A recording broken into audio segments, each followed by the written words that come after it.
Welcome, everybody, to another episode of Strife Sanctum. My name is Citizen Strife, and as you can see, we've got a doozy today. Because this is going to be a tale of two playthroughs. Because when I started this, I had no idea I was going to do Final Fantasy VIII. So the backstory was my internet sucks donkey dick. I was doing JRPGs on Twitch on weekends. Turns out I can't trust my internet to do anything because Comcast, I guess. Anyway, I decided on a whim to play Final Fantasy VIII and just record a bunch and record a bunch and record a bunch. By the time it started showing up, somebody decided, hey, I like Final Fantasy VIII. I want to join you on this journey and stop you from yelling at it all the time. So, fresh off our Silent Hill 2 podcast, I asked Leigh to join me in on a playthrough, and we ended up going through 73 episodes of Final Fantasy VIII, almost all of them together, because I think she joined up right at the beginning or the end of Disc 1, and she's here today to talk about the journey. So, hello, Leigh. How you doing? We're good. You?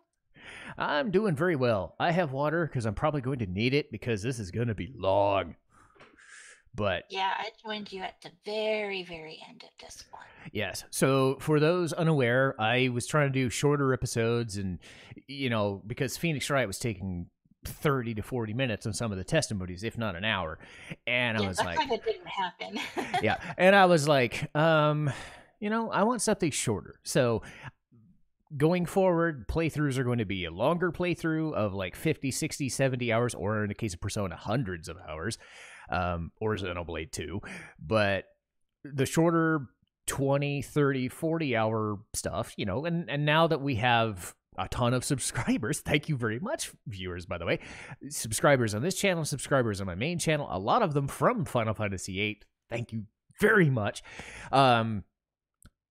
It stands to reason that people want to see more of it, and honestly, people want to see more Final Fantasies, because we went from Final Fantasy IX, you joined up in Final Fantasy VIII, and now we're going to do Final Fantasy VII. So we're going in reverse, because I've done 6 and 10, and I don't have access to 4 or 5, which I really want to do, because I want the Pixel remaster. But anyway. Well, 7 is one of my favorites, actually. Yes, and the very first one I ever got to play. Yeah, and I said this at the time, was I am not a bad cop of Final Fantasy VIII. I am not very fond of it, but in the grand scheme of things, I still put it in there as those, Final Fantasy IV through Final Fantasy X. That golden era of RPGs will never be touched again. I love me some Persona. It's not anywhere close to that run. And you came in a staunch defender of certain things that I absolutely loathe about this game. So it ended up being a good contrast. You ended up enjoying it anyway. And that's what I'm saying, is I enjoy the energy. Because as we'll get to, and I will preface this will be a spoilerific review if you couldn't tell. Oh, yeah. This might be the longest podcast we do, which is totally fine with me. Because I said once Leigh joined up, I wanted to clear the air on a lot of the stupid shit, because let's face it, if I hated a Final Fantasy game, I wouldn't play it. Mm-hmm. I would not play 12 again. I would not play 13 again. I would probably not play 2 or 3 because they're just meh, 8 is badly designed. It has some great ideas, but the execution is what lets it down. And that extends to the story, that extends to the characters, extends to the side quests in most cases. But there is an energy. And that is the thing that draws me in. For every stupid thing I could say, and every stupid thing I am going to say, that, weighs on me, there's still something to like. Do I like it as much as 7 or 9? No. But if I was to balance it out, it would have been probably one of the worst of that golden era RPGs, but it's still probably top half of Final Fantasy, just because there's an energy to Final Fantasy VIII that's not present in 12, 13, 15. If you like those, it's great. Even 7R. I love me the 7 remake. But outside of aesthetics and the voice acting and the whatever, the gameplay is kind of bleh. I would still prefer Final Fantasy VIII to 7R. So Leigh, what would you think of Final Fantasy VIII? I have a real soft spot for Final Fantasy VIII. My first introduction to it was when a friend from high school gave it to me as a birthday present. So I ended up, at a time in my life when I literally had nothing to do because I was having trouble finding a job. Oof. So I was at home all day long with nothing much to do. And I was usually awake all night by myself with nobody to talk to. So I would turn on my PlayStation and play video games because why not? Yeah, my And oh, go ahead. Final Fantasy VIII was just, when I played it, I was blown away by how much fun I was having. Once I got used to the junctions and everything, I was like breezing through the game. It was awesome. Yeah, for reference, I am a JRPG nerd. Absolutely, staunchly entrenched in it. I don't think you're as invested. I honestly had not ever played a JRPG before Final Fantasy VII, I don't think. Okay. But then I started to really like them. I played Final Fantasy VII, 8, and 9 because my same friend who gave me 8 also gave me 9 for Christmas that year. And then I played Legend of Legaia, and I totally loved that one. Okay. And Kingdom Hearts, which I think what spurred this on was I did the Kingdom Hearts podcast, and you were like, I'm not on it. I wanted to be on it. And I'm like, I already recorded. I wanted to defend Kingdom Hearts from you. Which is funny because Kingdom Hearts 1 I actually do enjoy. But well, that's not the impression I got from when I watched you play it. No, because I had lingering resentment and what I guess you would call darkness from it. Anyway, but we'll probably do the other podcast of it. You were heavy in the darkness there. Yeah, but playing the rhythm game makes me understand it slightly more because I can actually understand the story now. Doesn't mean I'm going to enjoy playing those games again, but I don't have to for another year or two, so who knows. The story was pretty easy to understand in the first game. Yes, and that's fine. I bring that up because you acted as Final Fantasy VIII's good cop to my kind of bad cop. I'm looking at Final Fantasy VIII from a perspective of I played everything before, I played everything after. 8's kind of like right in the middle of that golden era, as I've said, and Final Fantasy VIII is still regarded as a really good game, and I think not having, the baggage of, I mean, you saw me play Persona's games and whatnot, or Dragon Quest and whatnot, but you're not like super, super invested in, oh my god, this is the greatest fucking thing I've ever played, because there's a difference. Yeah. You're looking at it from a perspective of somebody that's like, I love this game to death, and I think something you did mention to me was that you looked up a lot of information, which was present in the Silent Hill 2 review. You brought up a lot of information I didn't know. So yeah, when I really like a game and it lingers in my mind, I start looking up things about it because I want to learn everything there is to know about it. Yeah. So yeah. Sometimes I will sit here if I have nothing better to do or the kids are being particularly bratty and I don't want to talk to them. I'll look up YouTube videos that go into like deep character analysis and stuff like that. Yeah, and I, as you can tell, did not do that. So it's two sides of a different coin here, and that's why I always said you were the good cop in the situation. But I wanted to throw that out there. Oh, go ahead. I'm a total nerd. Yeah, but again, I wanted to throw that out there early so people understood what we're going to do, what we're going to talk about, and why kind of our... Like, I don't think we have differing opinions. I mean, the major things we do, but at the end of the day, I think we both still like Final Fantasy VIII a lot, and like I said, I do enjoy it. So There's only a couple of things that we don't see eye to eye on, and that's mostly because, like I said to you once, I think it's just because you have a hard time relating to them. which we'll start with. We might as I mean, we're gonna do plot and we're gonna talk about them. I mean, I've got a list of things. We might as well start with the elephant in the room, Squall and Renoa. This game hinges on them entirely. The game starts and ends with them. You know it's going to be a thing. It's right in your face, and that's what I don't like. Is for all the love, and it's not even the love aspect. It's the fact that you don't have the interpretation that, okay, are they going to get together? No, it's, we know they're going to get together because there's a fucking cutscene right at the beginning of the game that they do it.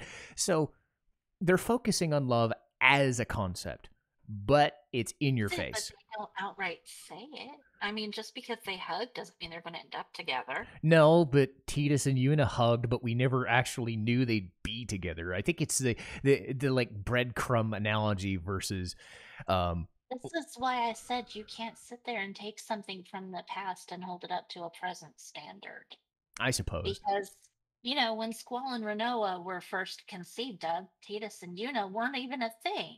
Well, no. And to be fair, Tidus and Yuna had voice acting. They had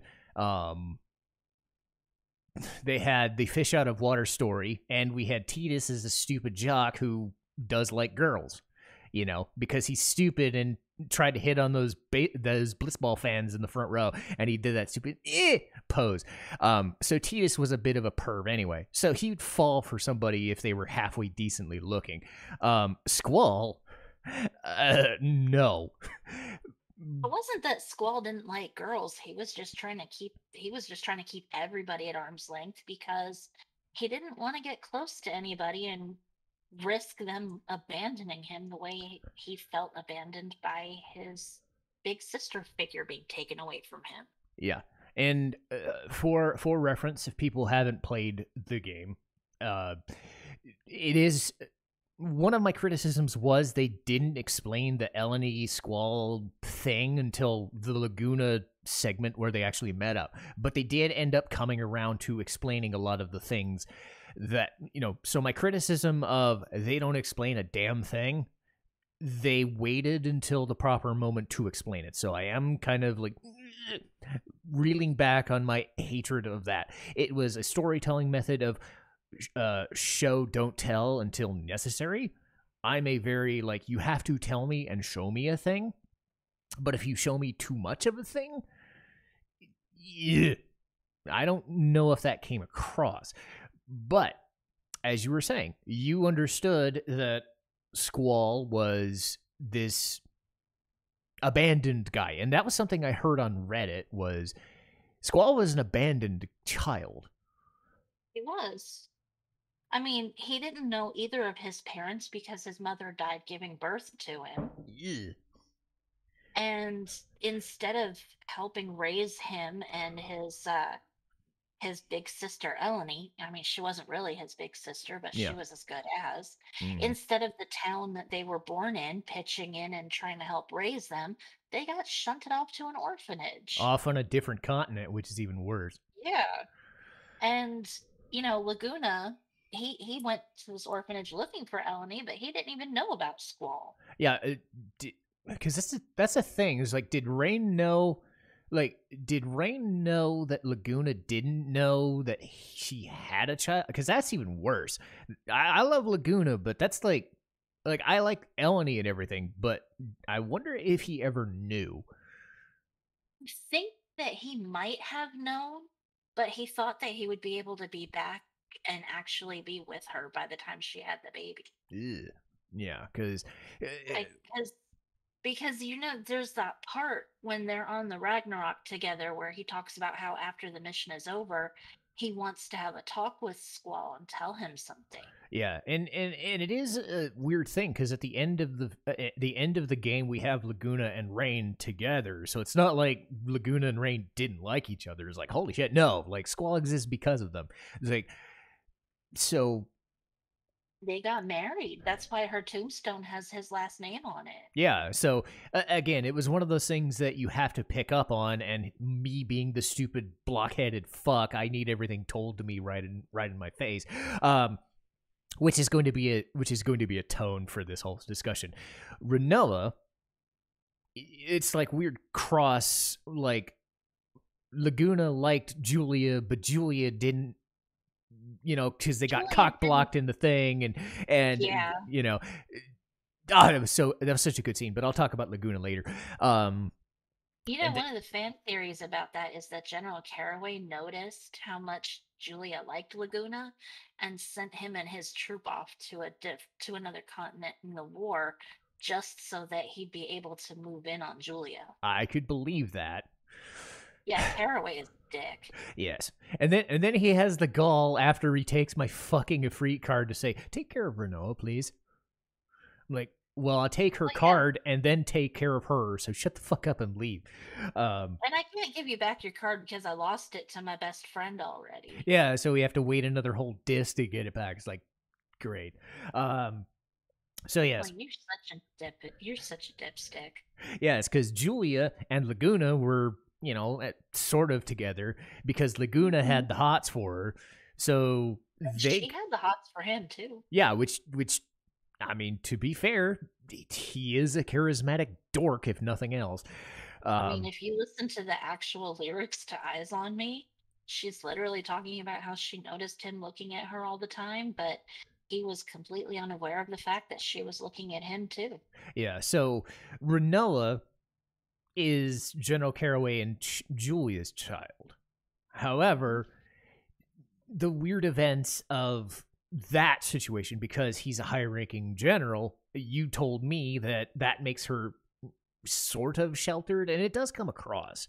Um, She was very sheltered throughout her childhood. She had her mother died when she was a child, so like she knew her mother for a little while, but her father was just so self-involved with his own grief and his military career that he mm, didn't make time for her. He left it to the servants to raise her, mm-hmm.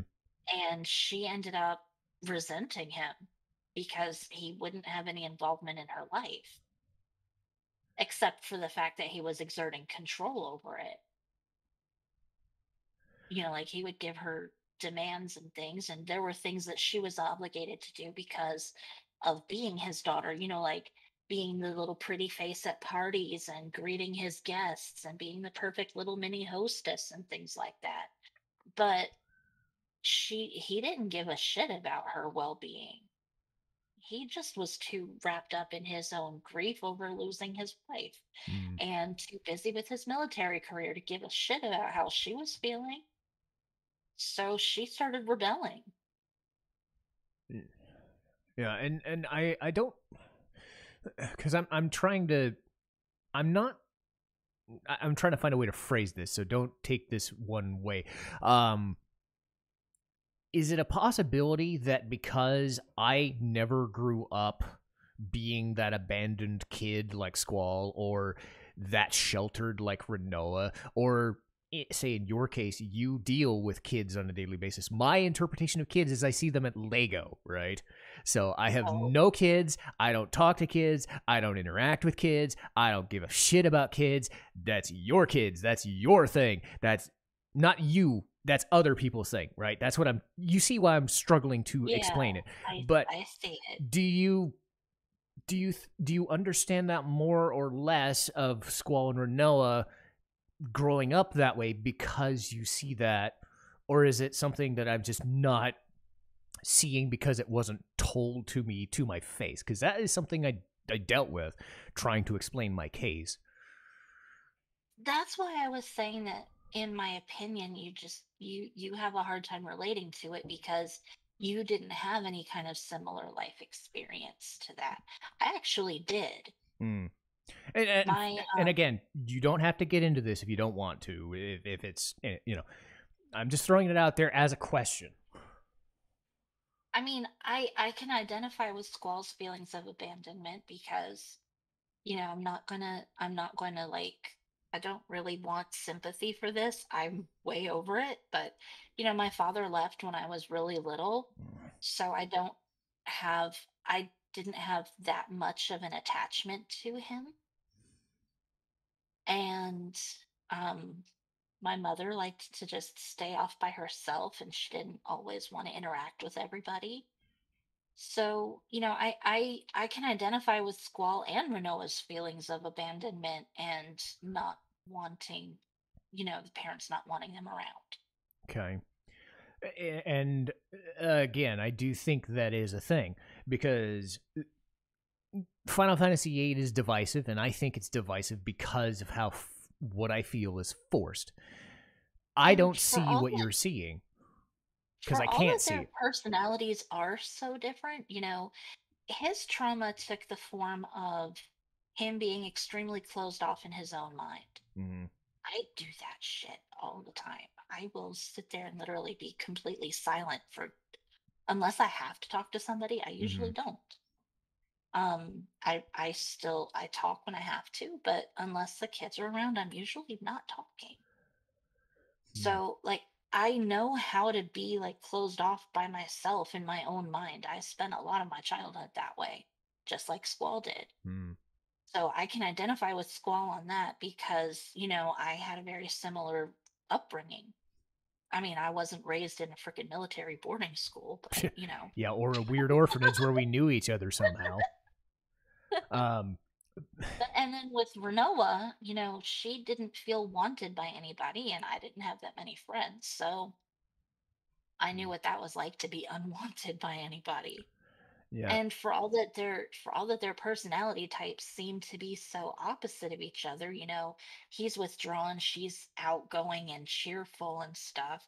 I was kind of both. And Mm, not only that, they recognize they see each other eventually as kindred spirits. okay. And that's how they're able to bond with each other.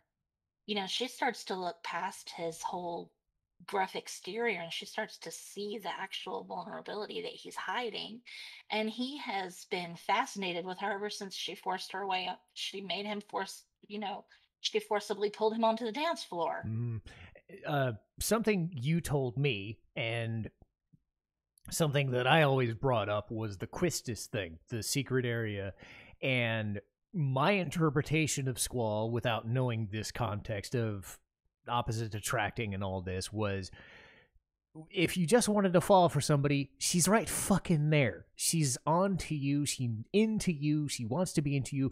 The game kind of subverts it, and then Quistis admits it that she just wants to be his big sister rather than somebody she falls for. And that might be why Squall didn't.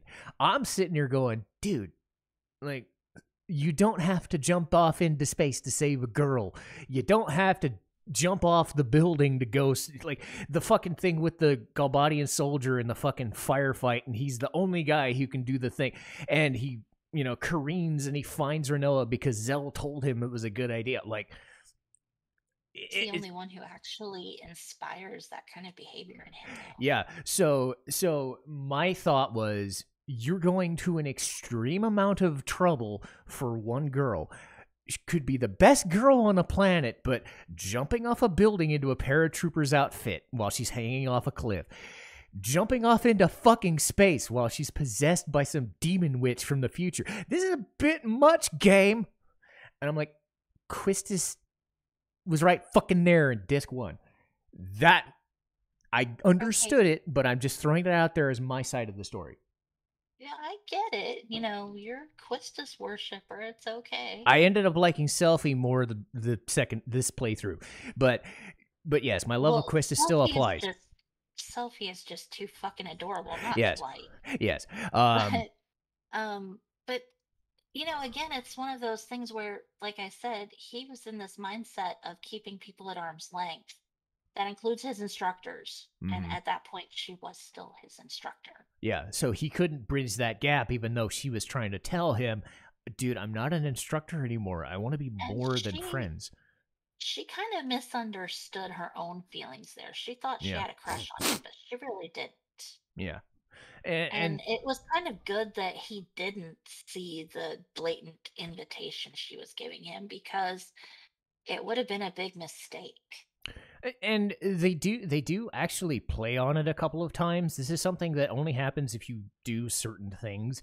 At the end of the Galbadian thing where you're introduced to Irvin, if Quistis is in your party, she kind of leans in on Squall and kind of flirts with him. If she shows up in the Balam Garden mission with Squall's team, she'll actually mention, you gave me a cold shoulder and I really fucking hated you for that. So they do, like, these are little context clues that Squall later on, because he deals with Renoa, understands, oh, I really fucked Quistis over pretty bad and I needed to apologize for that. Mhm. So Beauty of it is that he does have this growth, even if he doesn't always voice it. yes.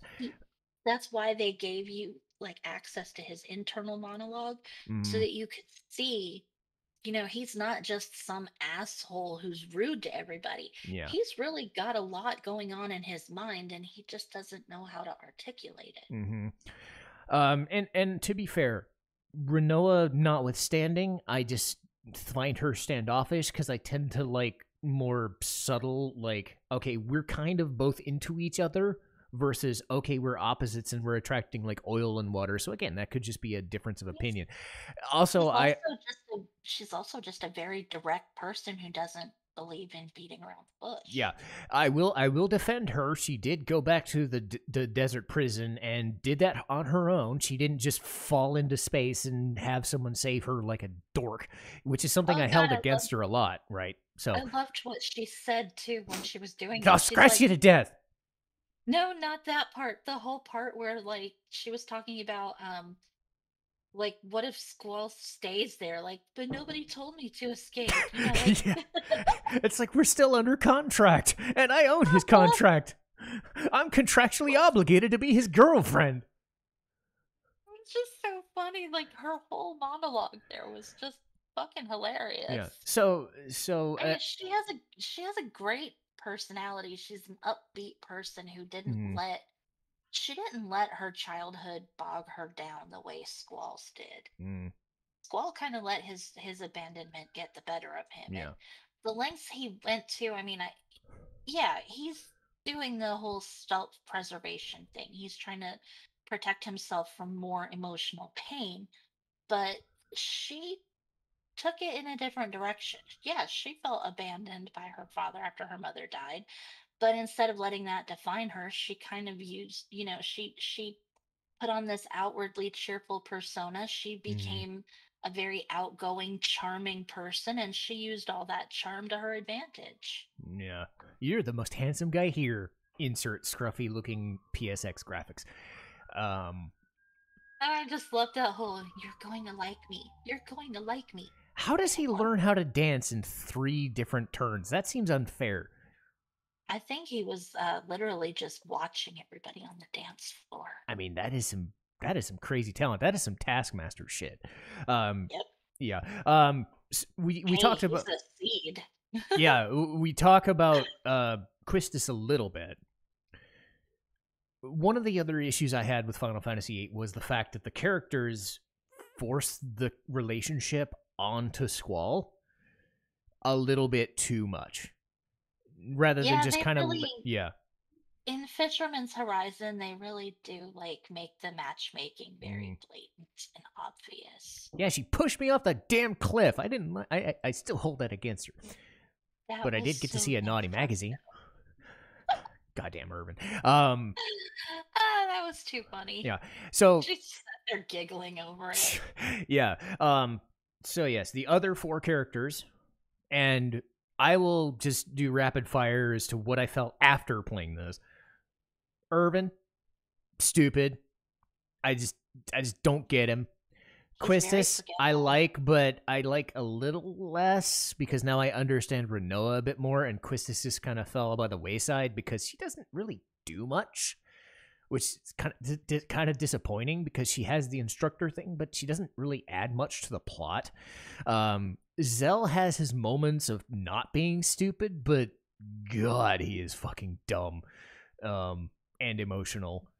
But the Mm-hmm. person who I ended up liking way more was Selfie. Because, god damn it, Selfie's great. I think she jumped ahead of Quistis, to be honest with you. I love me some Quistis, but Selfie, when she's on screen, is just magic. Because She is easily one of my favorite characters in the entire game. Mm. And I get it. Like, sometimes that Yuffie, Selfie, Riku, and I hate Eiko, for instance. Like, the difference is Selfie's like a 15, 16, 17. Eiko's 6. So you can see why. I know. Yeah, there's a difference when you're like that when you're 15, 16, 17, and you have like a lot of gumption. Because that's what Selfie is. I was just defending Eiko in a chat the other day. Mm. Because somebody was talking about what an annoying little brat she was, and I'm like, she's only 6 years old. Yes. And she doesn't know anything of the outside world. The only thing she knows is all the little the plays and dramas that her grandfather left behind. Yeah. But that's all she knows. Yes, but you can see why some people would think that those characters, and Riku, like, not so much in 10, but 10 too, like, Riku does the Selfie thing. Yuffie does, they're all kind of that bubbly, like, they're all slightly different, but whenever you need somebody to just say, blow them to smithereens, like, Selfie's just great. Like, that whole missile-based thing is just like, I get to be Selfie all day? That's great! Well, in Riku's defense, in 10, she had a lot more on her mind than she did in 10, too. Yes. Yeah. In 10, she was consumed in 10 with just trying to find a way to keep her cousin from dying. Yes. But in 10 too, she was like, "Hey, we fixed the big bad. Let's go out and have some fun now." Yeah.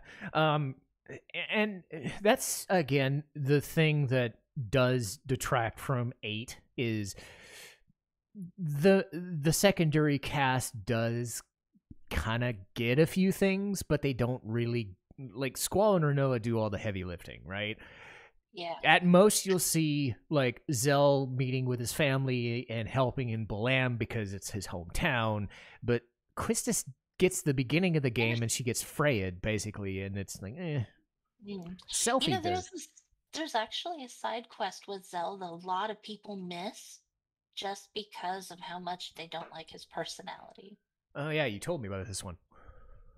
There's a girl they call her the girl with pigtail. And she's one of the people who helps out in the library. She's behind the counter a lot there. Yeah. When you go into the library and talk to her, she'll ask you questions about Zell. She actually has a huge crush on him. But he doesn't know that. And there's actually a side quest that you can do throughout the first 2 discs of the game that will lead up to the 2 of them meeting up in the hotel in Balam. And the conversation that they have just depends on how many times you've talked to her throughout the first 2 discs. Yeah, and I don't think we did that. I was so focused on some certain other side quests, I just kind of forgot. And to be fair, I wasn't using Zell at all, so. No, that's true. And there were other quests that I told you about that you didn't even know existed. Yeah, and I did them off camera, and I'm like, Did you ever go back and finish the Shumi Village thing with all the running around? I believe so. Yes. I wasn't able to do the one in the canyon because I just couldn't find that fucking rock that they were talking about. I tried for like 20 minutes, and I was just like, no, I'm done. You should have had me help you with that. I would have helped you find it. Yeah. Anyway, so I've played through this game quite a few times. Yeah. So, like I said, the other characters kind of focus in on Squall and Renoa, and they get the bulk of the other person who gets the bulk. We might as well talk about Safer. I know I kind of don't wanna because he doesn't really do much, but he's another character that gets lumped into bad category. I mean, he's not a categorically bad person. No, he just gets put in that role because of his personality. Yeah, and I don't know if did they ever explain why he just throws away everything. Is it like he is under a spell, or he's just going along with it? Because when Adia shows up, it's just, oh god, I am this guy now. Well, at first, when Adia first shows up and, points out that he's backed himself into a corner and has nowhere else to go. So she manipulated the shit out of him for that. She offers him an out, and he takes it. She gives him the opportunity to live up to his dream of being the sorceress's My knight, romantic dream. because that was something that he grew up with, this movie, which you don't really like his. I think it's something that you kind of, they don't actually say outright in the game, that his favorite movie is the one that Laguna filmed, where he was the sorceress's knight fighting that ruby dragon. And they dubbed him over too. It's like, wow. I know, right? So, and that's why he holds his gunblade the way he holds it, because Laguna held it wrong. So he that's like everything that he did, he was modeling himself after his favorite movie character. Well, no wonder he wasn't a good seed. And he had this firm black and white, right and wrong view of everything. Like, he had a very strong moral compass. He sounds like me half the time. One of the things that they decided to do, because he was a real problem child in the garden, he would hold everybody to very exact standards, and when they failed to meet those standards, he would just act out and rebel against them and not have anything else to do with them. So it became a challenge of, what can we do to channel his energy into something productive and try to help him realize his potential and actually become a seed. And they wanted him to succeed. Yeah, he was sabotaging himself the whole time because he was just so exact about his morals. So they decided to let him be the disciplinary committee for the garden. They decided to they were hoping that the responsibility would help even him out, but he just went power crazy with it, and started using his power to bully everybody. Yeah. And then go ahead. He still he still had ambitions, and he didn't know how to exactly make his ambitions reality.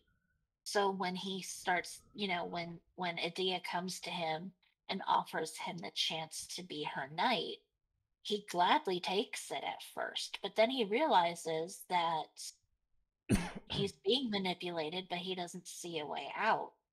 His friends are backing him up, and then eventually gets to the point where he realizes what he's doing is wrong.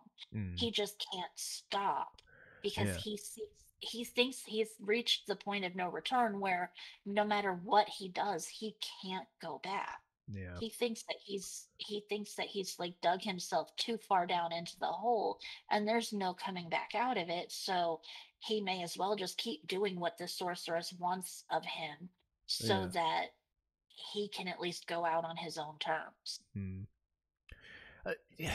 I just like Safer always felt like they were trying hard to make a villain, because they didn't want to overexpose the sorceress, but by doing so, they also limited the effectiveness of what the sorceress could do.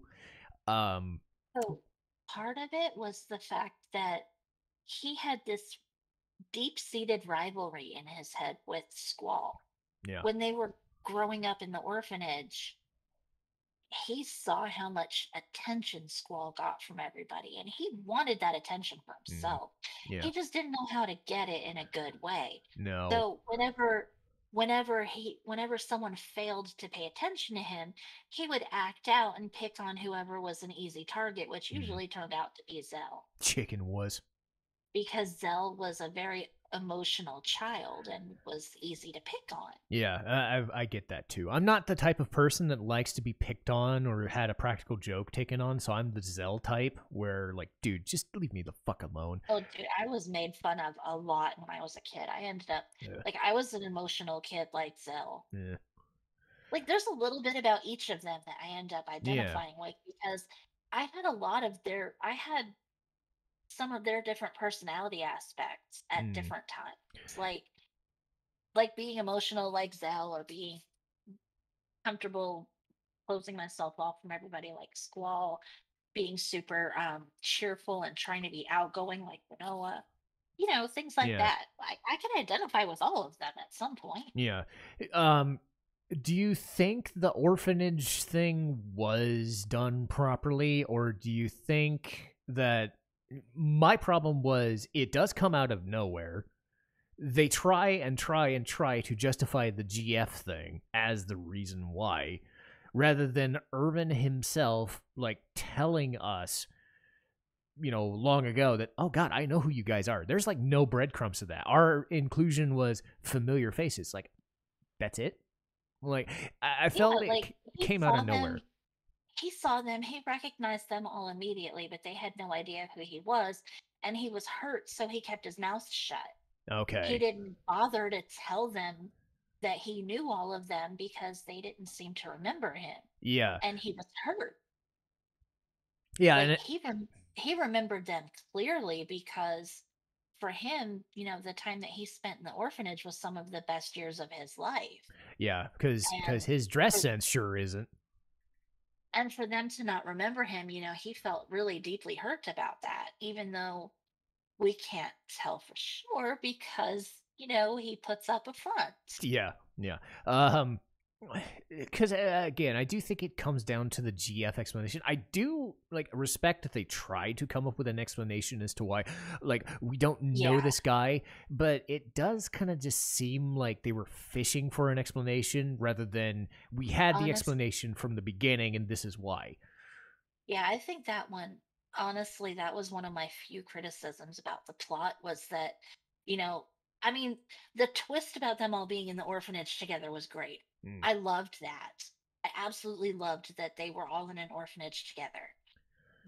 But I think the GF taking their memories was a little contrived and just like Hmm. tacked on. Yeah. That was like my only real criticism about the game.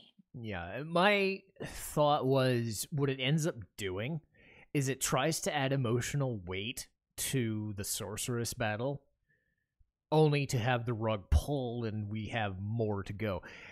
I really think Adia is a strong character of what little you see of her. And all of Yeah. the stuff, like, if you take it in a vacuum, if the game was only 2 discs, right, and you were facing off with Adia and, like, you had to do battle with your motherly figure, that would have With been some. basically your foster mother. Yeah, so it would have been an emotional roller coaster, and I would have, like, respected that, kind of like a World of Balance thing in Final Fantasy VI, where, oh shit, the game's gonna end now, but then the game doesn't, and then they Yeah. have to come up with a second version of the same character because Adia was really strong. And sure, it's Ultimecia the entire time. It's what, you But get that emotional payoff when she's like, right after the battle, when she seems to come to and she's like, it's my kids. Is today a happy day or is it a sad day? yeah, and it's funny that Like, she knows who they are. It does. she knew who they were right off the bat. Yeah. Yeah, so that's kind of crazy. But it also lends itself to Adia versus Ultimecia. I think if you would have kept Adia as a, like, non-sympathetic, like, I don't know if the brainwashing is the best term, but you see where I'm going with this, right? Is maybe I it's would like a say conflict. possession. Yeah, maybe it's like a conflict of interest where she knows who they are and they know who she is, but she's still going through with it, maybe because of some, like, other kind of evil plot that she has. What ends up happening is Ultimecia, who we never see physically, we see, like, once in disc 3, then we see her again at disc 4. like all of the resentment and whatever we're supposed to, it's kind of like a Genova Sephiroth thing where we're supposed to have all this resentment and it's like it's somebody else this whole time, and it's like, I think, oh, what was I about to say? Sorry if I trailed off. No, well, like, when you finally get to talk to her in disc, excuse me, I got the hiccups in disc 3, when you finally do get to talk to her, and she talks about being possessed. That's exactly what it is. Like, while she's possessed, she's kind of like a bystander in her own body. She doesn't have control over anything. Yeah. She's just kind of watching what's going on and not wanting to be part of it, but at the same time, she's a prisoner in her own body. Yeah. That's how they explain it, basically. She wasn't the one talking. I mean, that was her voice because her vocal cords and shit, but it was Ultimecia doing the talking. It was Ultimecia doing everything with her sorcery magic. Yeah. It was it was Ultimecia killing President Deling. It Mm. was her battling Squall. It was not Adia. Yeah, and I think I'm trying to think of the difference here. I've had an issue, and you might have picked this up if you've listened to other podcasts, and I'm talking both Leigh and viewers. I've had an issue with the mastermind villain in a lot of things. Ultimecia is the perfect kind of explanation for this. Ultimecia, as a character, we never like physically fight because we're fighting through Adia most of the time. Ultimecia sits back and does everything, and she's doing the actions, as you're saying, but we're not seeing them do the action themselves. Like, when I see a villain doing something, I want to see Kuja blowing shit up. I want to see Kefka blowing shit up, because I know he's the one responsible for all of, like, Kefka poisoning Doma, for example. He's the one showing me doing it. When I see Ultimecia, I'm like, you have it right there, but you have that extra hurdle of, oh, I'm just brainwashing you. I'm not really doing all this. And then you see her at the end, right? I mean, they don't have, like, real time travel, so the only thing that she can do is sending, like, astral projecting herself into another sorceress's body. Yeah, and lives up to the final, like, the fantasy stuff. Like, we've had shit like time loops in 2,000 years into the future. We've had fucking, like, Final Fantasy III. We've had 8 different crystals and different worlds and going into the world of darkness. We've had Final Fantasy V. We go into the nth dimension after jumping worlds. And, like, this doesn't make the weirdest sense because, again, time compression as a theory is a cool idea. I don't know what, like, outside of the visual spectacle of that weird-ass cutscene at the end of the game, I don't know if we ever got, like, the full scope of time compression. Well, I think the way they explained it was just that she wanted to create her own dimension where only she could exist. Yeah, and what was weird to me was the actual overworld is the same overworld. There's just nobody in it. I think everything's all closed off and there's just nobody in that world. Yeah, and maybe that's due to, you know, budget constraints or whatever, rather than, oh god, we have the castle and then we have a Castlevania type other world. I mean, that would have been cliche too, but you see where I'm going with this. It would have been a lot more effective to say, okay, I have to go to Deep Sea Deposit. Now it looks like hell while I'm trying to do it. Like, I can't call a shop because there's nobody in a fucking shop because we can't go there because everybody's fucking dead. We get, like, a scene of that. And, again, I've put Ultimecia's Castle as one of my favorite final dungeons because of the music and the design is, like, Castlevania up the ass. I'm into this, which spurred me through that episode, sure. I don't know if the effect of compression, it's kind of like Final Fantasy I, where the time loop happens, but this guy exists, but he doesn't exist, and he sort of does, and he doesn't. Time travel has those weird rules where it's always like, we want it to make sense, but we can't really do it. And it goes back to the Odine example. I'm sitting there remembering 20 minutes as Dr. Odine trying to explain the junction of Elodie and all this shit. And I'm like, Am I saying anything? Oh my god, that fucking little douchebag. Mm. I am my language can get very colorful if you guys Yeah. know. So, yeah, that goddamn little clown and his gigantic, ridiculous, stupid little collar. Yeah. Um, He couldn't leave well enough alone. If he nope. had just left that poor little girl alone, none of this shit would have happened. Yeah. But Um, he just couldn't help himself. He has to research everything because he's the nosiest little fucker on the planet. yeah. Um, this does tie into what I felt was one of the stronger parts of the game, the Laguna segments.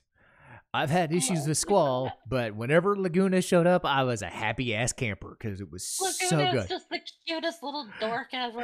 Yes. And he's got such great hair.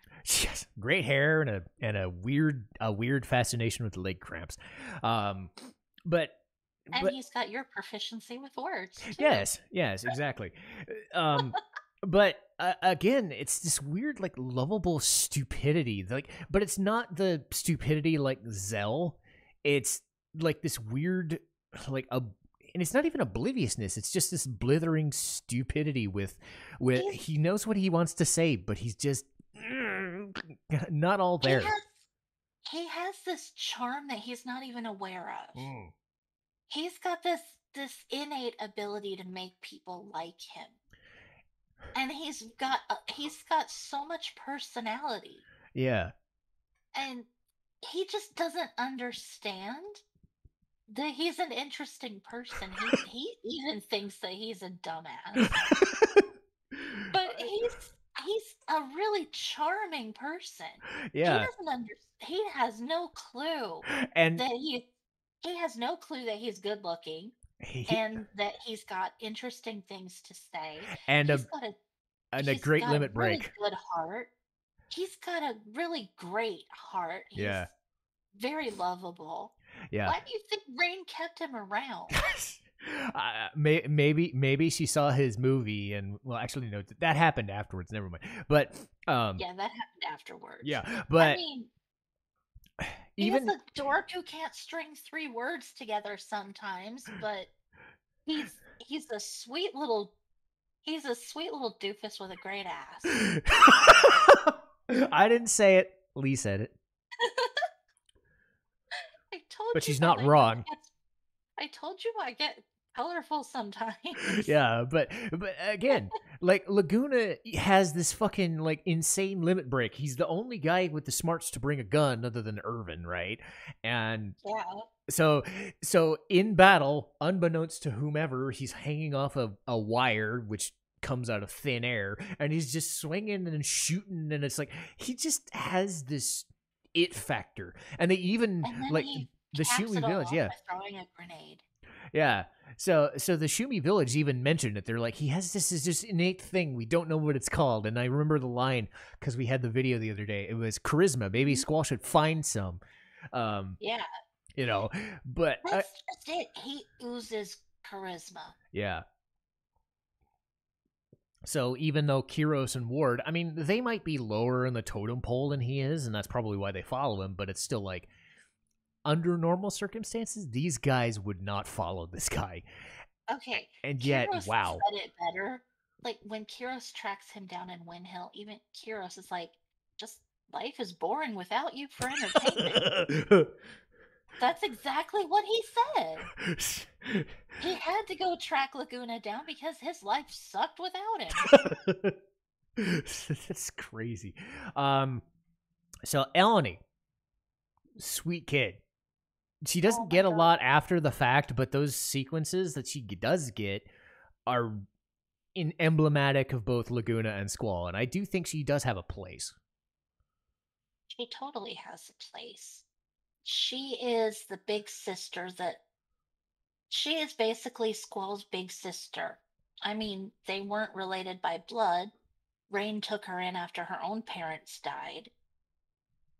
But, you know, Rain and Laguna were basically like brand new parents for her. She loved them to death. And losing them was very hard on her too. But she was there for Squall in a way that no one else was, because, he was just an innocent little baby when he lost his parents. Rain died, but Yeah. he didn't even know about Laguna. Nobody told him about Laguna. Yeah. And, Squall was her last remaining tie to both Rain and Laguna Mm. until she was able to finally meet up with him again during the course of the game. Ugh. And that's why, that's why she stayed so attached to him. She played favorites among all the other kids in the orphanage. Like, they all looked up to her as a big sister, just the way Squall did, but she played favorites and paid more attention to Squall because she honestly, like, she was his last link to Mm-hmm. Rain and Laguna. And that's why Safer, like we were talking about Safer earlier, that's why he was so jealous of Squall, because Squall got all of her attention. Almost all of it. She didn't Yeah. have as much attention left to spare for everybody else because she spent so much time paying attention to Squall. Mm. And then it was completely devastating when, for her own safety, they took her and put her on a ship of other kids. Yep. And the reason why they ended up not letting Squall go with her was because, they'd already had some foreshadowing that he was going to play a big role in what was going to happen in the Mm. future. So they were trying to groom him for what he was destined for. And honestly, like, if they had let him go with her, he wouldn't have turned out the way he did. Yeah, then maybe we wouldn't have had a game. I don't know. Speaking of game, let's shift from the plot to the other big part. And this is, again, where a lot of the divisiveness of Final Fantasy comes in. The junction system. I don't hate it. I hate the fact that the magic is taken away from you as a last resort. For those who don't know, the junction system is you have to use your own stock of magic. So you can't use the magic you want, otherwise your stats go down. Then you have to draw the magic to get it. It's not like that noticeable, though. And you have lots of magic refining abilities from your Yes. GFs. So if you do happen to use the magic that's junctioned, you can use your items to replace it. Yeah. And the thing for me, and we'll kind of bounce around with the battle system while we're talking about it, is there is kind of this min-maxing going on because of the inherence of it. Like, you get a different type of magic, you want to use it in the junction and see what's better. What I ended up finding was just junctioning everything to strength made way more sense. Just what sucked was I was using magic-based characters like Selphie and Renoa, and then I realized, their magic kind of sucks. Like, I was doing like 1,000 damage with a really pumped up Selphie doing an Ultima spell when I could have just stabbed for like 9,000. I was like, oh, that's really disappointing. So, Yeah. but I mean, no, go ahead. gives you the freedom of trying to be magic reliant, but Yeah. you don't have to be.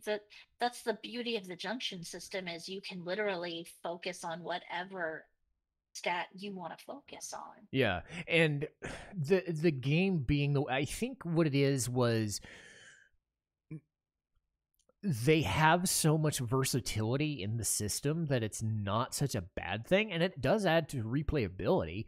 Like, the problem I find is, much like Materia, you do end up having characters that are all the same. Final Fantasy VI had the same problem, where at the end of the day, the characters are yours to mold, but you still have the versatility to create them in the way you want. I think the job system of 9 and 4 lend themselves better to, okay, we're stuck in this thing, we can't change a thing, you have to build it the way we build it. It's strict, but then okay, a white mage is this, a black mage is this.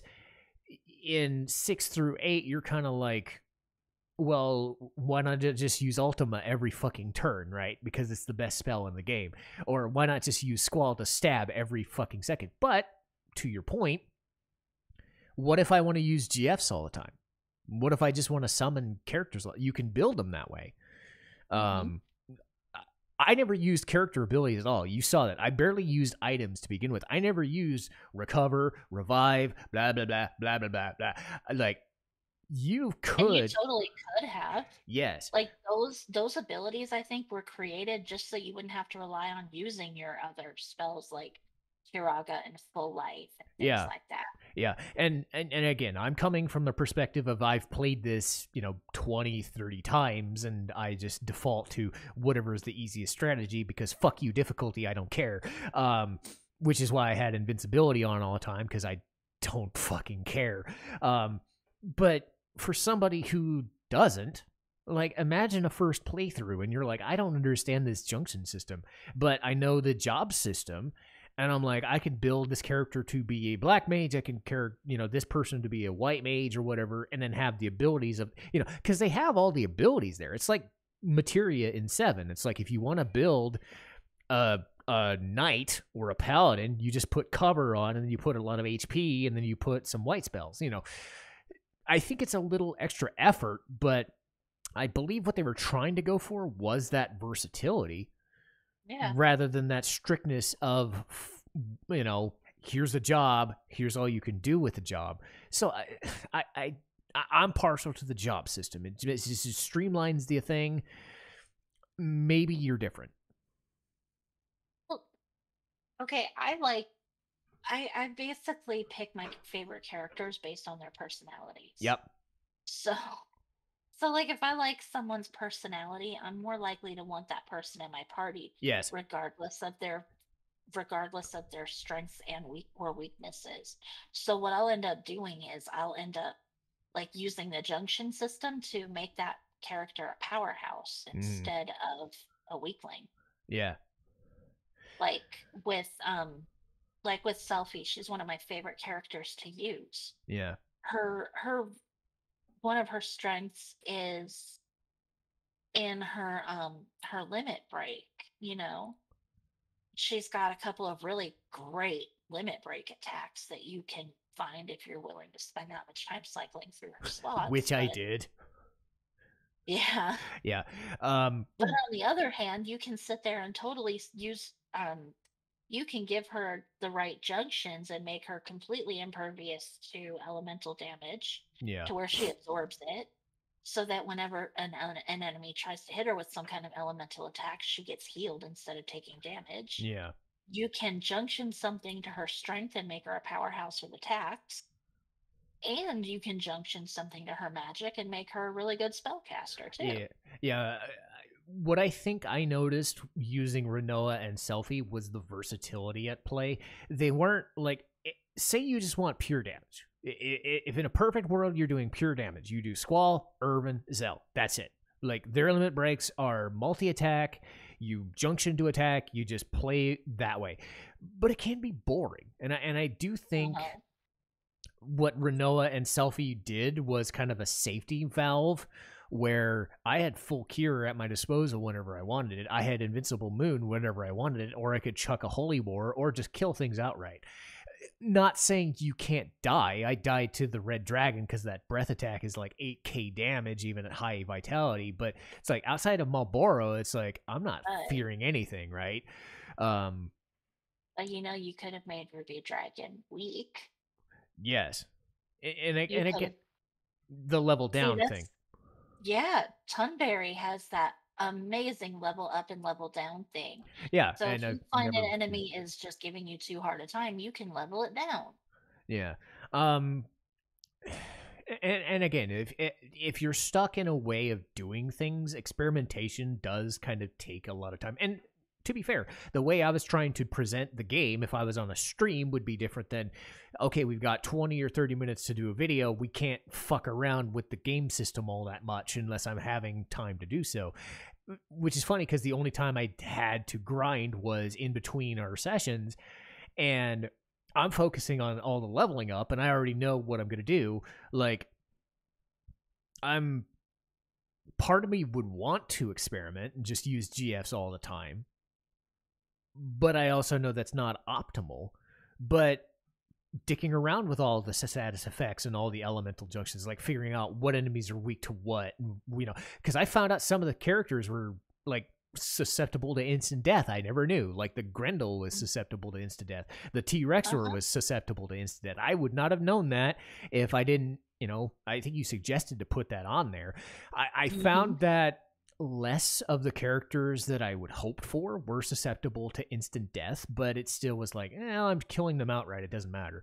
But what if I wanted to use blindness or silence or whatever, the old school method of debuffing a character down, like you saying, level them down, goes into the level scaling mechanic.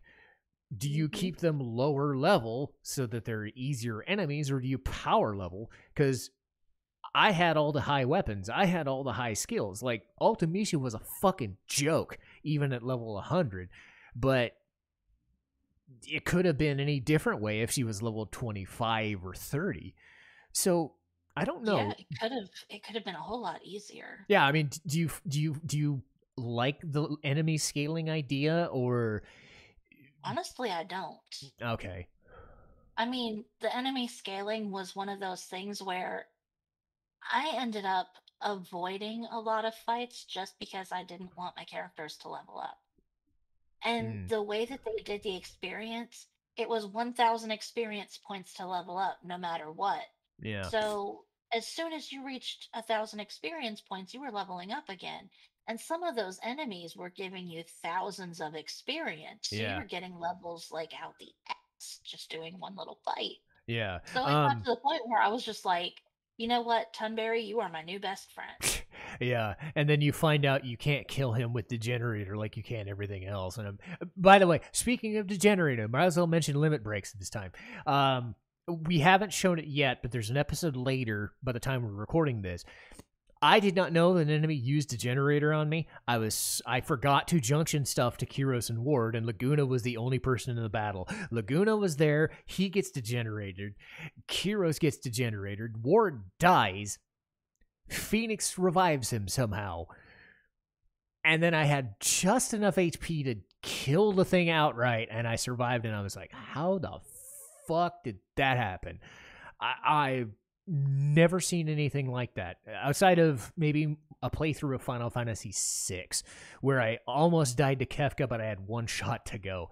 Was I paying attention to that? You were, because this was the fight in the Esther thing. We were fighting the soldiers, and the weird creepy dude just used Degenerator, and then Phoenix showed up. Oh, the Gesper.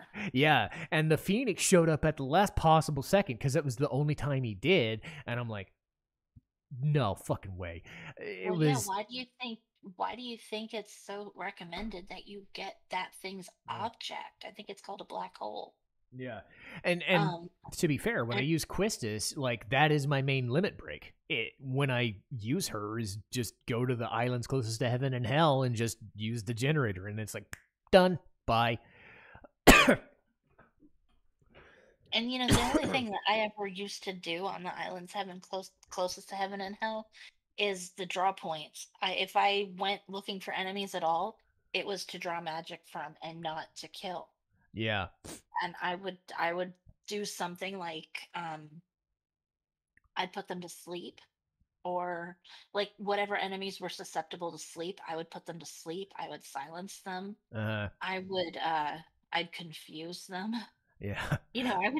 I would do things to keep them from attacking me, and then I would just sit there and draw magic like crazy. And then I would level them all the way down to level 1 before I killed them. Yeah. If Final Fantasy VIII has taught me anything, it was something that I already knew. But Malboro is the nastiest fuck in Final Fantasy history.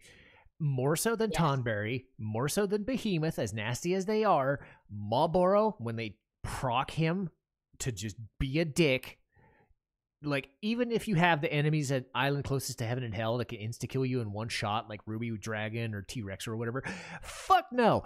Having to deal with Malboro is the worst. And you heard it when we were doing that on recording. I was like, I'm fucking freaking out because I know I'm fucking dead. And I didn't die to him, but I'm like, no, I don't want to go. I want to go home. I actually sat there and used Game Shark codes to have all the items so that I could give my GFs the ribbon ability. I mean, I wish I had that, but again, it's just like every status. You have a version where you can play Chocobo World. You could get ribbons from Mm. Chocobo World. I wish I had that. God damn it. Um, You can totally do it. You have access to it. well, we might as well talk about that. Getting into side quests. Um, Chocobos were things we didn't do. So might as well talk We about the stuff we didn't do on camera. We didn't do Chocobo.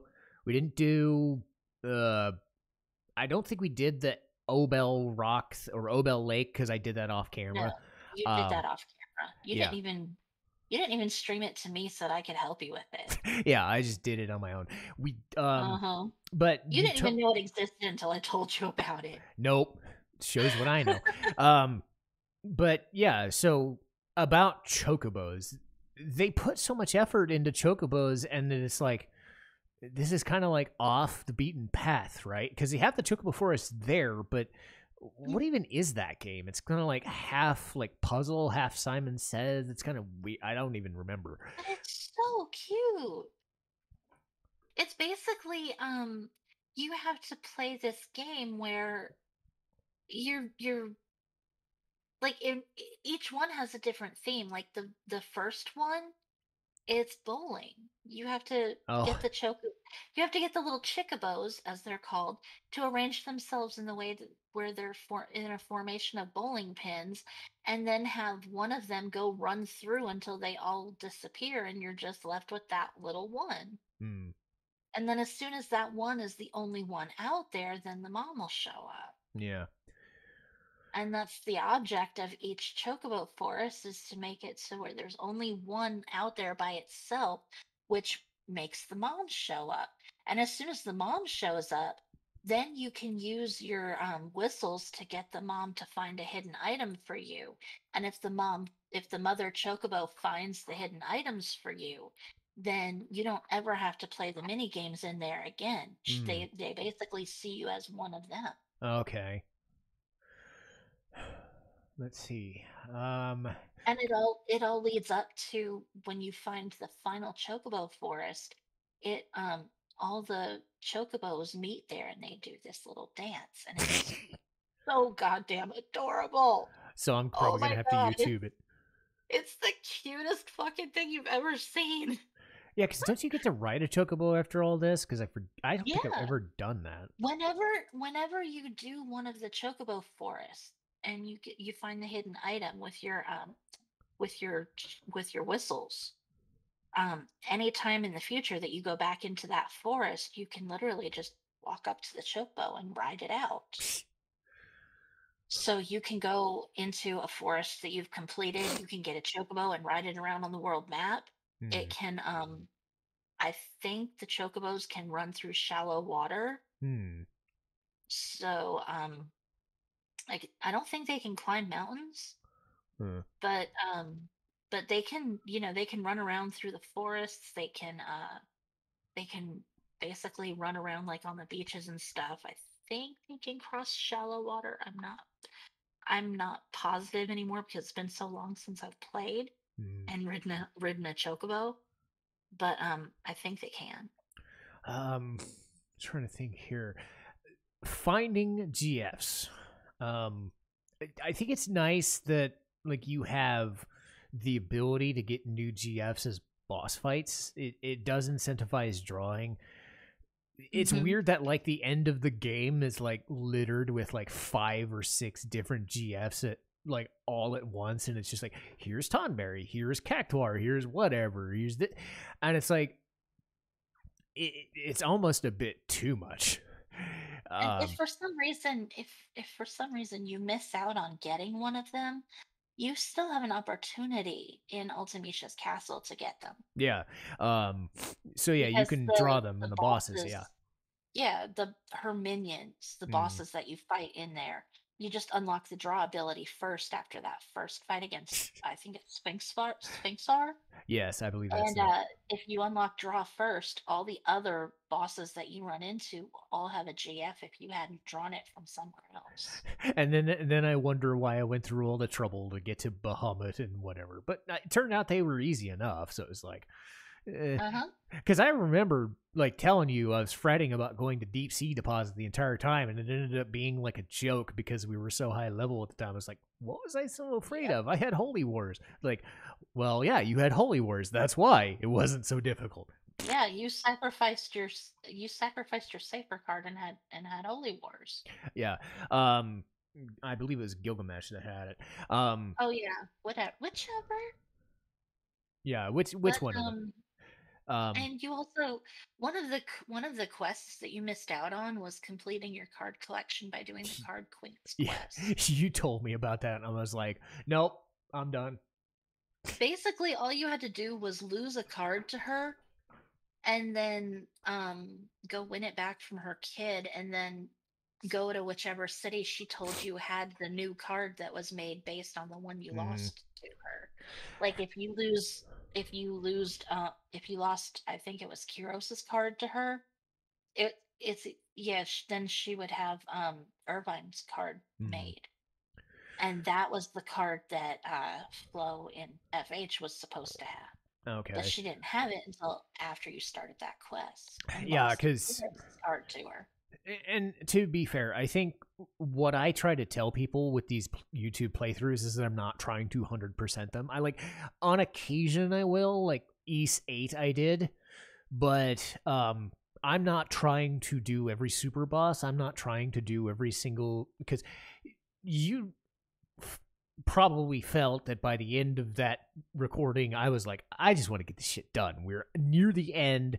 This is gonna be it, you know. To be done. Yeah. It's not that I don't want to show off every single thing. It's that I'm also like observant of the time it takes to do so, which is why I don't want to do like all the shit in Final Fantasy X, because the stuff in Final Fantasy X is its own game outright, and I'm like, no. Oh, God, yeah, no. So. Yeah. So, for those wondering about Final Fantasy VII, no, I am not doing the Ruby weapon or Emerald weapon, because I can do it. I've seen it be done, even fairly recently. I just don't have the patience. The Chocobo, yeah. Go ahead, dude. If you have ever seen, you remember Gao? He has some videos on his channel where he beat Emerald and Ruby weapon in like 2 minutes. Jesus. Yeah. 2 minutes or less. And then here I am just ignoring Omega weapon. Is like, nope, not doing it. Nope, don't care. I have the holy words, don't care. I want this game over with, you know. Because that episode took like 45 minutes just to beat the bosses. I was just like, nah. I have beaten Ozma. I have beaten the Ruby and Emerald weapons before. I've beaten Nemesis before. That was back when I was 17 years old. I have no patience for that shit. Not in like grown up land anymore.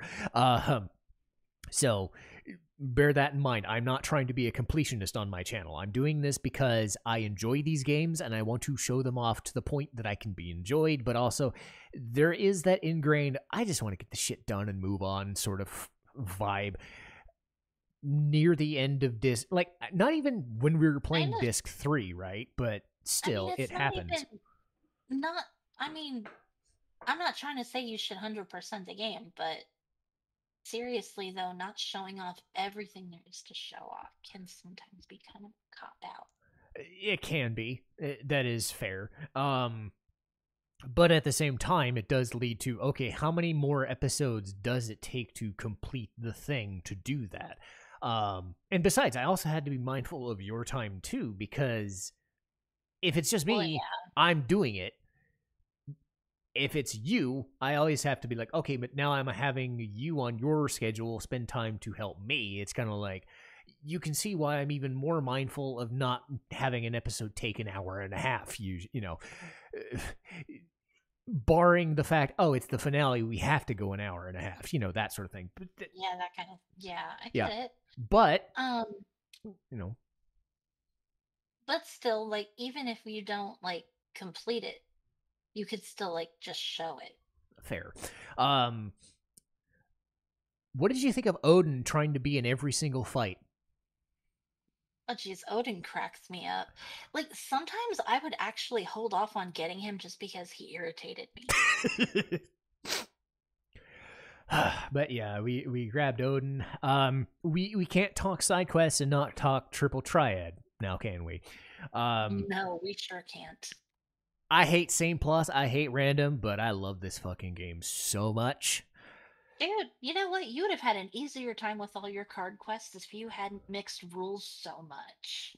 I didn't figure out how to do them until you told me about halfway through. And again, this was You something I can was literally sit there when it asks, when they're prompting you, like, "Oh, you know rules that we don't use here. Let's play a game using all these rules." You can literally say no until they stop asking you to mix rules. Yeah, and then we were trying to get the Eleni card, and I had to save in the room, and we kept trying to do it on camera, or we kept doing it off camera because we knew this would be a pain in the ass to do. We were trying to get rid of something that was bad, and we ended up getting rid of plus. Yeah, and it was like we still had the random card, so every time she tried to play me, she wouldn't play the Laguna card because she play some other stupid shit, and then she would give us like Turtopod cards or something dumb like that. I'm like, God damn it! It's bad enough you have every rule in the fucking game. Now you're giving me this, and then we try to get the Laguna card. You telling me like, dude, Laguna's gonna be easy. Just wait it out. And then Elemental. It's like the only rule is Elemental, and I was like, what? Yeah, S-Star's rules were just Elemental, and that's I was just so like, ugh. But yeah, because Lunar and S-Star were completely different card regions. Fair enough. But Triple Triad as a game in and of itself has taken on kind of a this is better than the actual game itself kind of vibe. I don't think I would go that far, but as far as like, oh god, I remember the completionist saying this. He had a skit in his Final Fantasy VIII review where, oh my god, you lost your job. How about you two play cards and make up? I was like, that's really what happens, is akin to nothing. You can talk to people you've never met or haven't met in 10 years. Do you want to play cards? Like, you go up into space to save Renoa's life, to figure out what the fuck's going on. You see Eleni for the first time since she leaves in Disc 2. Do you want to play cards?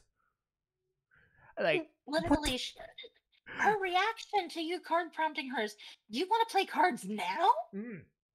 Yeah, because if you don't, you have her in your party and you can't get her card. That's the problem. So it's just like, well, that's... But and up there in space, you have both her and Piet, he's got Alexander, she's got Laguna. Yeah. So that's 2 cards you have the opportunity to miss. Yep. That you wouldn't have the opportunity to get back until Disc 4, when you find the card queen. Yeah. At the escape pod's crash site. Yeah. To me, I think, like, I get why Same Plus is a thing and why random is a thing. Square designed it so that the game wasn't just get your GFs and raffle stomp the game. But in so doing, and Same isn't so bad, it's Plus that I hate with a passion, because you have to do math. Even basic math, you have to math 2 steps ahead, like you're playing chess. Totally valid, but I don't want to think that hard. I just want to play cards. And again, however they developed Triple Triad, they thought this stuff out so well that every single enemy, boss, character, they have a card. Akin to nothing, they have a card. And everybody can play it. I'm like, wow. How is this not as big as Blitzball? Because in Final Fantasy... Oh, go ahead. The person who was in charge of designing the mini-game Triple Triad was inspired by games like Magic the Gathering. That makes sense. He wanted to put something like that in Final Fantasy. Something that appealed to everybody. Yeah. And it's weird because Final Fantasy X, and I'll bring this as an example, like, everybody plays Blitzball because everybody in the world plays soccer.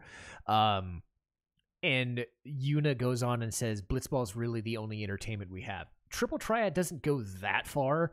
Like, Triple Triad isn't like a league, isn't like a sport, isn't like a... No, but everybody plays it. Everybody's got cards. Freaking Adia, you save her life in the end of Disc 2. She's like, I'll play cards with you. Like, I just met you. You can play Sid, even though he's a fucking asshole and he's a dork. And it's like, oh, okay, I've got a card you might like. It's like, dork, yes. Asshole, no. Yeah, yeah, you're right. And because we're talking about Sid, I have to go Nord. Had to throw that back in, but yes, my throat did fucking die. If you're curious, that was 5 minutes of recording, and I regret doing it, but I don't regret having it on tape. Do we even have tape anymore? Anyway, but that's part of the fun, right? But Triple Triad is great. It has some foibles, but when you consider the difference between that and Tetramaster, which is just RNG says I win, RNG says I will lose, RNG says you suck. You know, Triple Triad's nicer. Actually, dude, I've met people who think that Tetramaster is way better, and I'm just like, they're wrong. I'm just like, what the hell kind of sick, sad world do you live in? Yes, I totally understand where... If you can ruffle stomp Triple Triad because you've manipulated the rules, that's fine. That's what I would personally do, even though I sucked at getting rid of rules, as Leigh mentioned. But Square was nice enough to develop the game to where even the easiest characters in the game can still whoop your ass because you're not paying attention. So... Oh, and if you didn't think the rules were challenging enough, if you found the card queen in one of the towns you're visiting... you can pay her to introduce a new rule to that area.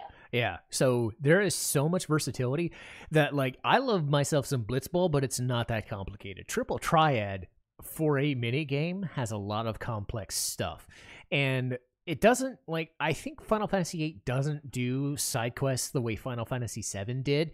Final Fantasy VII is littered with stupid side quests that some work, some don't. It's like...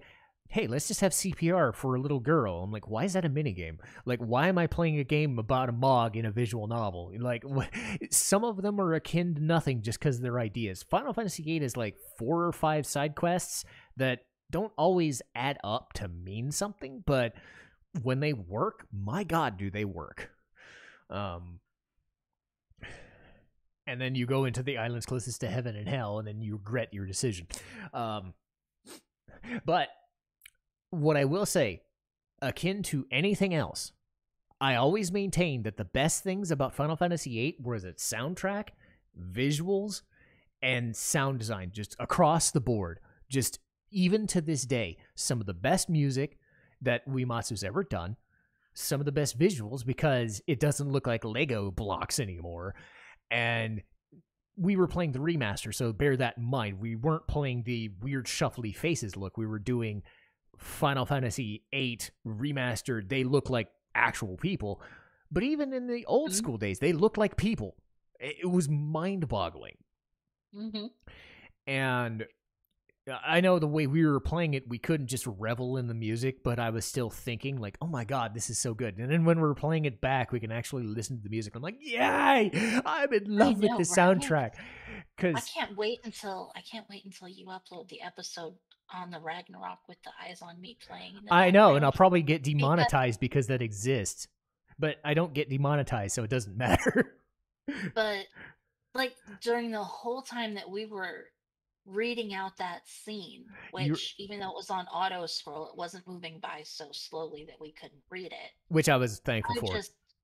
I was just like, I want to hear the fucking song, and I can't! I know. So... for those unaware, we found a way to do it so that we wouldn't double up the audio and hear an echo while Leigh was trying to speak. So we had to do it where the game audio and all the sound effects and shit were turned off. So we just had to visualize that we were playing the game as it was. But just like she said, Ragnarok is one. The spot in the missile base underneath the strata was another, where you turn on the thing and it turns into a fucking, mobile garden base. But the castle, the goddamn castle, the music in that game just blew me away. Yes. So And I have said that Uematsu is like everybody has a favorite, and you know Uematsu's long not gone, but he's long since moved on to freelancing because he's what 60, 65 at this point.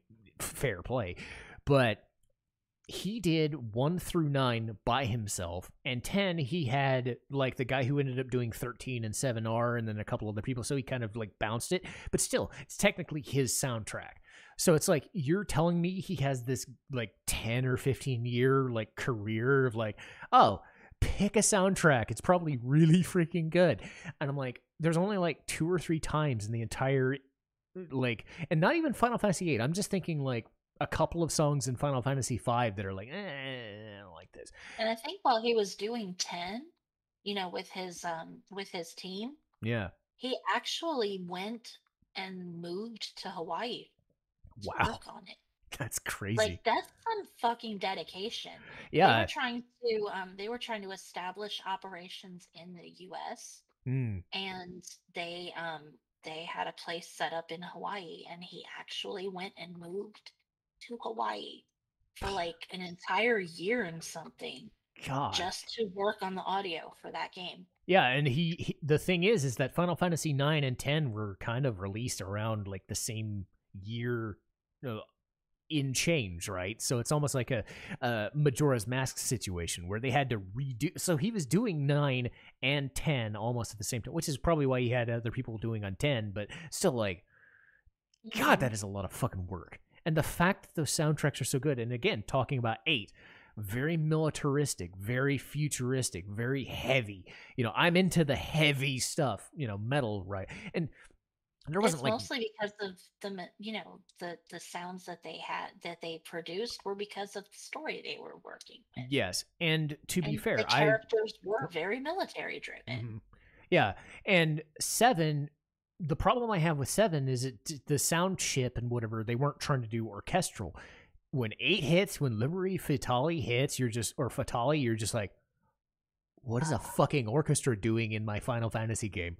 It's like the metal song in Otherworld in 10. It's like, what is a metal song doing in my Final Fantasy game? I don't care, but I love it. So, oh god, yeah, there's just so much good stuff. Liberi Fatali, Maybe I'm a Lion, the Extreme at the end, like all of the Ultimecia stuff. Say what you will about Ultimecia as a character, the fucking soundtrack revolving around her is just like 4 or 5 songs of just. And each of the characters' individual theme pieces too. Yes, like, they're beautiful. Yeah, you get Eyes on Me, as you said. You have a version of Eyes on Me called Roses and Wine, which is the Julia scene, or other stuff. You've got oh god, Fisherman's Horizon. Like, so subtle but really good. Fisherman's Horizon, one of the pieces of music that you can put together is a slow dance version instrumental of Eyes on Me. It makes for a pretty not satisfying scene between Squall and Rinoa to play it, but some people actually go the route of doing that scene just because of the music. Yeah, and then most of the time I play it where I just have Quistis doing tap dancing because she's wearing boots. It just makes sense. I usually have Irvine being the one doing the tap dancing. Yeah, because he's a cowboy. Because he's wearing boots and he's ridiculous anyway. Yeah, it's like Kid Rock trying to do a sappy love song. It's like I usually give Quistis the violin. Yeah. But and Selfie the flute. Yeah, but again, you can see where this music adds so much to a game, and the militaristic aspect, as you mentioned, is very present. A lot of drums, a lot of just stiff, like, orchestral beats, and then you get these weird, like, softer, mystical, weird ass tones like Liberi Fatali or the Thriller Parade, you know.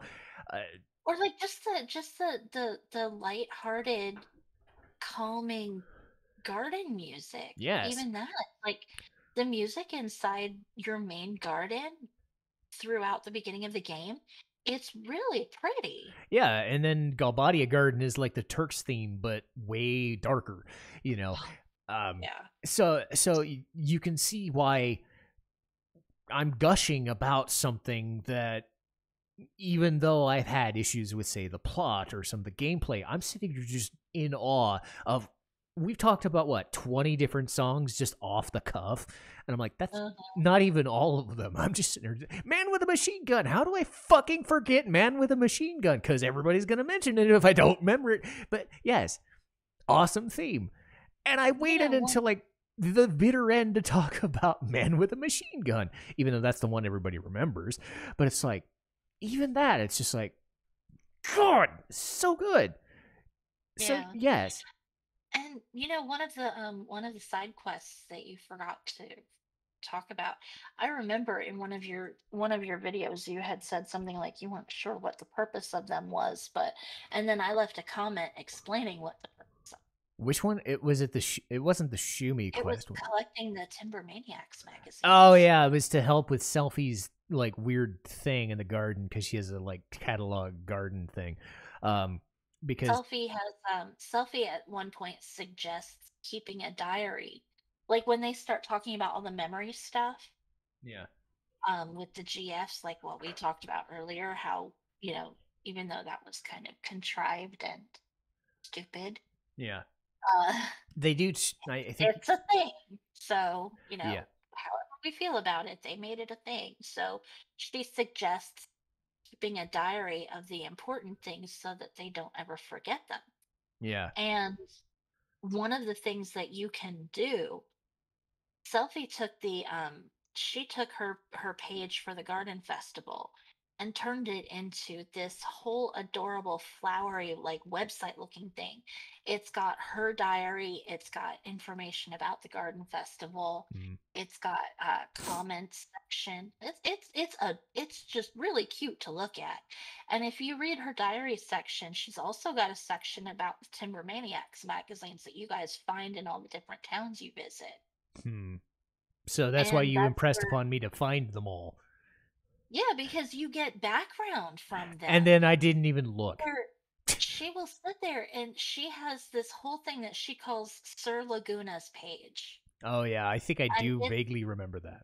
It's where she talks about all his Timber Maniacs articles. Because in each magazine that you find, there's an article that he has written about some place that he's visited. And it gives a little bit more insight into Laguna himself. So some of the information that you don't have comes from reading her page about him. Yeah. Today I fell off a cliff and went into the Shumi village. Today I fell off a cliff and went into Windhill. Today I fell off a cliff and went into Dilling City. It turns out I was just passed out in a bar. But yeah, like the dream sequences where you take over as Laguna, Kiros, and Ward, they have a huge impact on her. She has this gigantic love for Sir Laguna. Because she doesn't think he dresses like a moron. Hey, she thinks he's pretty cool. I mean, he is. But I just, oh my God, when the first dream sequence, Squall wakes up and he's like, I had a dream too, but it wasn't good. Yeah. I dreamed I was a moron. Yeah. I'm just laughing my ass off over that one. Yeah. It was one of the funniest, it was literally one of the funniest lines I'd ever read in a video game up to that point. I'm just like, I dreamt I was a moron, and I'm like, well, why don't you tell me how you really feel, Squall? Yeah, or the time you're talking about Renoa and her paint job on that car, of the train car. Oh my God, and they really ripped into her on that and one. Squall is just like, yeah, it kind of does. He's like, it is really bad. And Selfie is just talking about how it's like the ugliest thing she's ever seen. I'm like, Renoa's a better artist than I'll ever be. Renault was like, I made it ugly on purpose. It's supposed to symbolize my hate of Vinzer Delling. And Selfie's like, well, you must hate him a lot because that is like the ugliest thing I've ever seen. What was the oh, I remember there was the line where, because I like Selfie a lot, but she sometimes runs her mouth and is a bit of a bitch. The time in Timber where, apropos of nothing, the girl who's a resistance member is saying this mother apparently stopped a bunch of soldiers with her strength, cooking, and beauty, and she's like, well, the cooking or the beauty must have made her a legend. I'm like, No, the Ew. line. Okay, the girl was talking about how the legend goes that her mother stopped a whole troop with her strength, her cooking, and her beauty. And Selfie says, "Yeah, the beauty part sure makes it sound like a legend." And I'm like, Selfie's cute, and Selfie is the original savage. yes, and I'm just sitting there going, wow.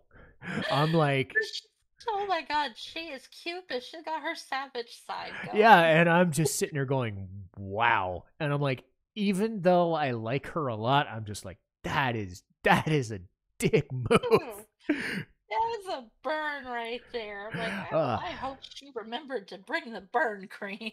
yeah, or just have more gasoline because you'll blow it to smithereens. But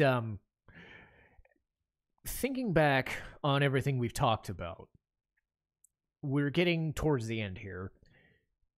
You did mention the orphanage as, or not even the orphanage, it was the GFs being the reason as to the negatives. Was there anything else in Final Fantasy VIII that you can kind of just sit there and go, I'm not really a fan of that? Um, mm, She's thinking. yeah, I'm thinking. Give me a minute. I'll get there eventually. No, but Honestly, no, not really. I loved the dynamic between Safer and his two best friends. oh yes, Absolutely loved their dynamic, and rage. Fujin me up. You know, I, Fujin is the best. yes, I will say this. I wish we had more Fujin because I wanted more one line or one word liners. Because And what really gets you is she's not actually screaming these words. She's just saying them very sternly because she's a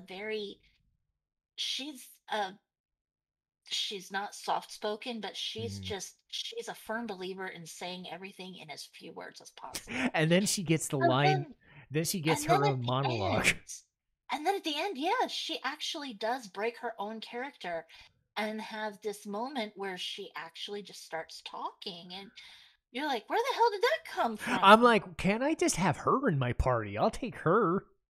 I'm like, Fujin has got like in that one moment you see this depth that wasn't there that was only hinted at, yeah. but that you actually see just how much she likes her friends, Mm-hmm. like how devoted she was to Safer, that Yeah. she and Raijin stuck with him through thick and thin, doing this stuff that they did not believe in doing at all. They knew what they were doing was wrong, but they Yes. were doing it because they were his posse and they Mm-hmm. wanted to stick with him when no one else would. And then finally he went too far for even them, and they were just like, we love you, but we can't do this anymore. We can only rely on Squall, and that's a fucking shame. I'm like, their words, not mine, but I totally believe it. It's like the fact that we have to believe in Squall is a fucking shame. Shame I on you. And they just walked didn't away. say she didn't say that. She said was, we've gone as far as we can, Mm, and now we have to leave it up to Squall to fix this because yeah. we just can't fix it.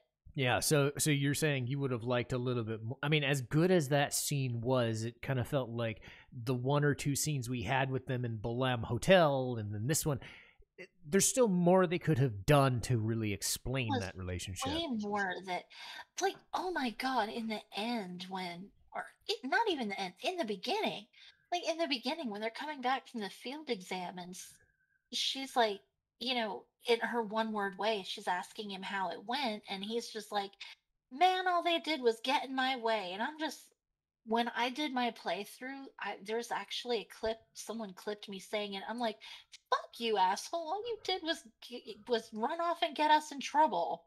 And I'm just like, that's just how they were, Mm-hmm. and like some more of those moments would have been nice Yeah. Um, because they had such a great dynamic between the three of yeah. them.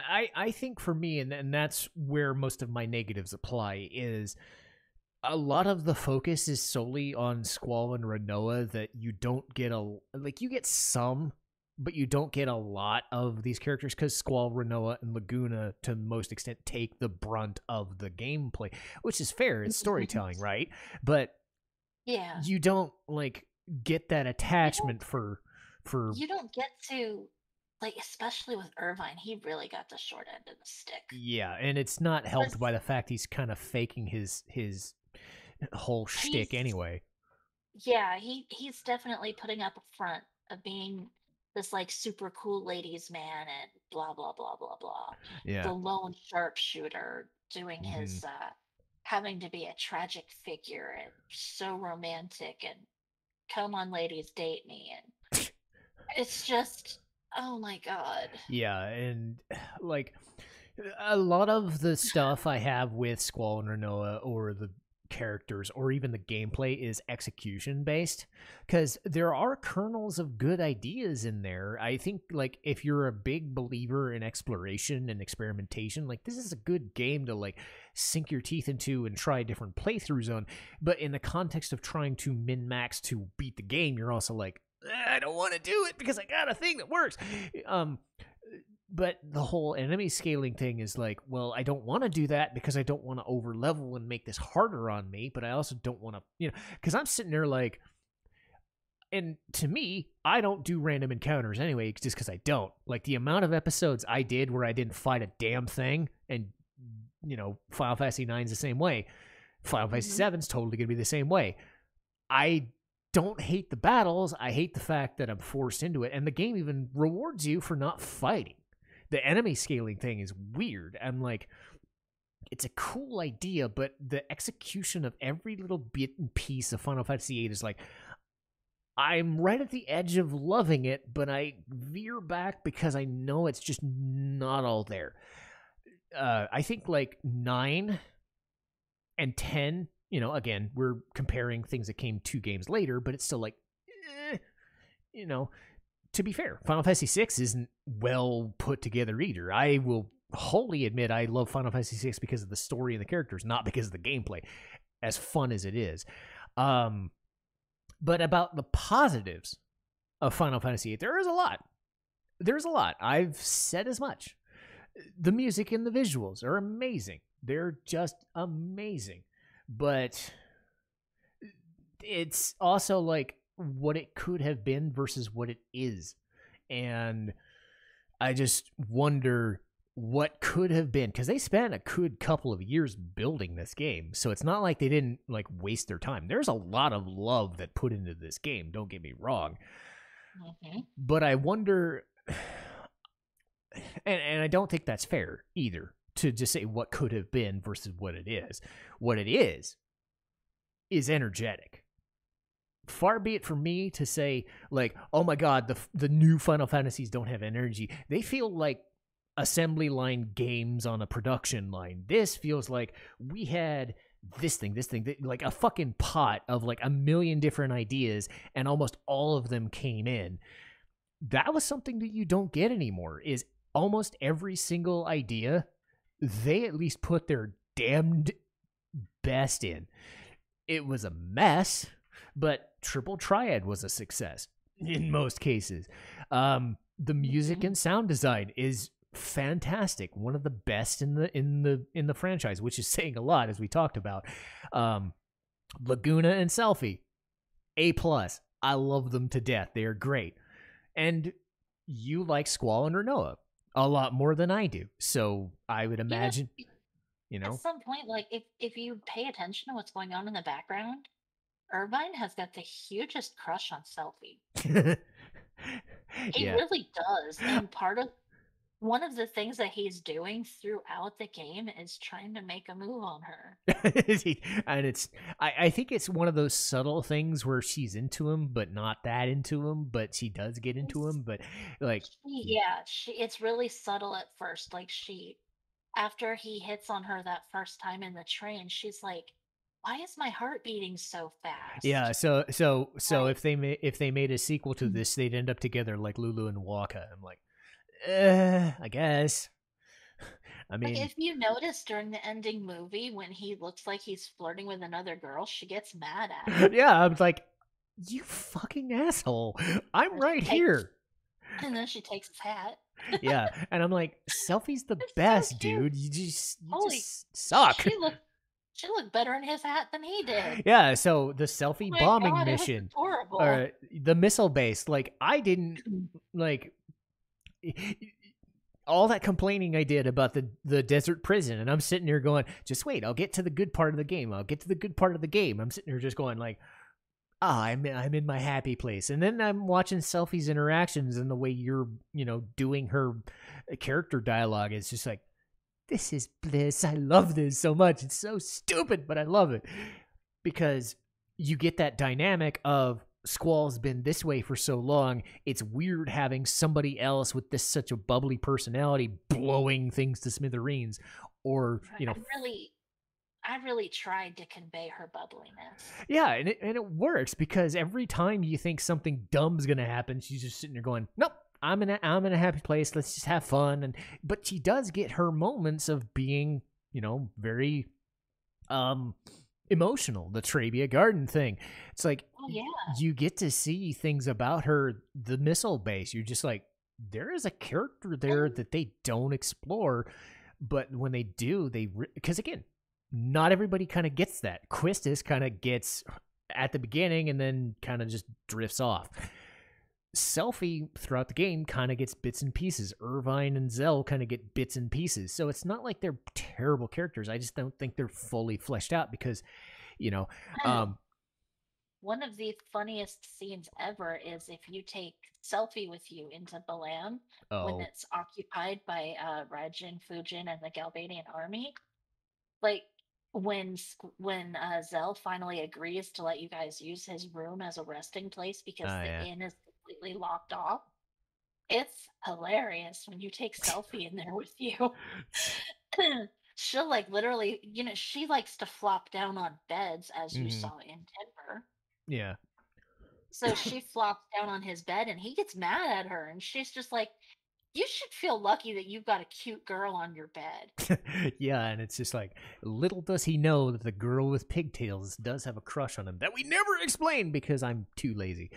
But But yeah, we didn't that was one thing that you didn't really go into because we didn't go into the library that much either. yeah, and to be fair, I do think the side questing is there, but it's also not so obtuse that. How do I explain this? Like, if you want to do all the side quests, like we didn't have to do Odin, right? We didn't have to do Like, Tonberry. We don't have to do Deep Sea Deposit, and islands closest to heaven and hell. some of those side quests are there to like either help build up some of the lore of the world you're in Mm. or help fill in some of the blanks on the characters. Right. And to me, I think because I'm so used to games telling me things now in my face, like think of it like Final Fantasy 13 where a lot of their story was kind of sitting in these like monologues and dialogue boxes and things in the menus, and I'm sitting there I going, never it's like, got to experience that. yeah, so to me, this is like a different way of doing that. This is, you don't need to know this information for the plot to work, but it's there to be had. And I think, as I've said before, I still think Disc 3 is a pain in the ass, but they do But try to explain it way better than I remember it doing so. mhm. And if you take the time to actually do that exploring, the information that you find helps make it work even better. Yeah. Like So some of those things that you had said that you didn't like about the story and some of the gaps in it, some of those gaps are filled in just by doing world exploration. right, and again, that's down to different play styles and different beliefs, and like if we had all the time in the world to do every episode, like a podcast that's gone almost 2 hours, like sure, I'd be like, yeah, let's do this thing and do this thing and find every little nook and burps for some reason, nook and cranny, as I was trying to say. Cool. But Did yes, you ever did you ever do the quest to get the poo poo card? The little alien? I saw the alien. You remember when I was leveling up in the Cactuar desert? I Hmm. saw the UFO. I know that you can do that. You can get a poo poo card. You have to do like 5 different spots, and There you go to are. Balam Garden and whatever. Mhm. So I have Basically, done that. what you do is you go to certain spots on the map and get into a fight, and in that fight, you'll end up just seeing a UFO fly across carrying something. Yeah. Like when you get into a fight outside of Windhill, you see a UFO carrying a cow. No. It's fucking fun. Or like in the desert, the Cactar Desert, Yeah, that was the um, one I got. you find the UFO is carrying a cactus. Mhm. And then eventually, after you've had all the UFO encounters, you go back to the crater where Balam Garden used to be, Mm. and you go to the crater and you get into a battle, and I use that term loosely, with the little alien himself. His little spaceship crashed, and he's come out of the wreckage, and you just give him elixirs, and if you heal him and give him the 5 elixirs that he wants, you get like a crap ton of AP, I think, and you Jeez. get his card, and it's the only way to get his card in the game. Yeah. So again, I think what is there is they didn't like leave everything to chance. This wasn't like something they forgot and it became a plot hole. I noticed things where And it's all of hinted at in one of the occult fan magazines. yeah, so they have those little things. How you get Doom Train is you read those occult magazines. So every like I've said before that Final Fantasy X is kind of the best at like telling you every single thing and it will pay off later. Final Fantasy VIII does the same thing. It's just not as readily apparent because of the way it's designed is a little more, PSX era experimentation rather than we're going to show you every little detail.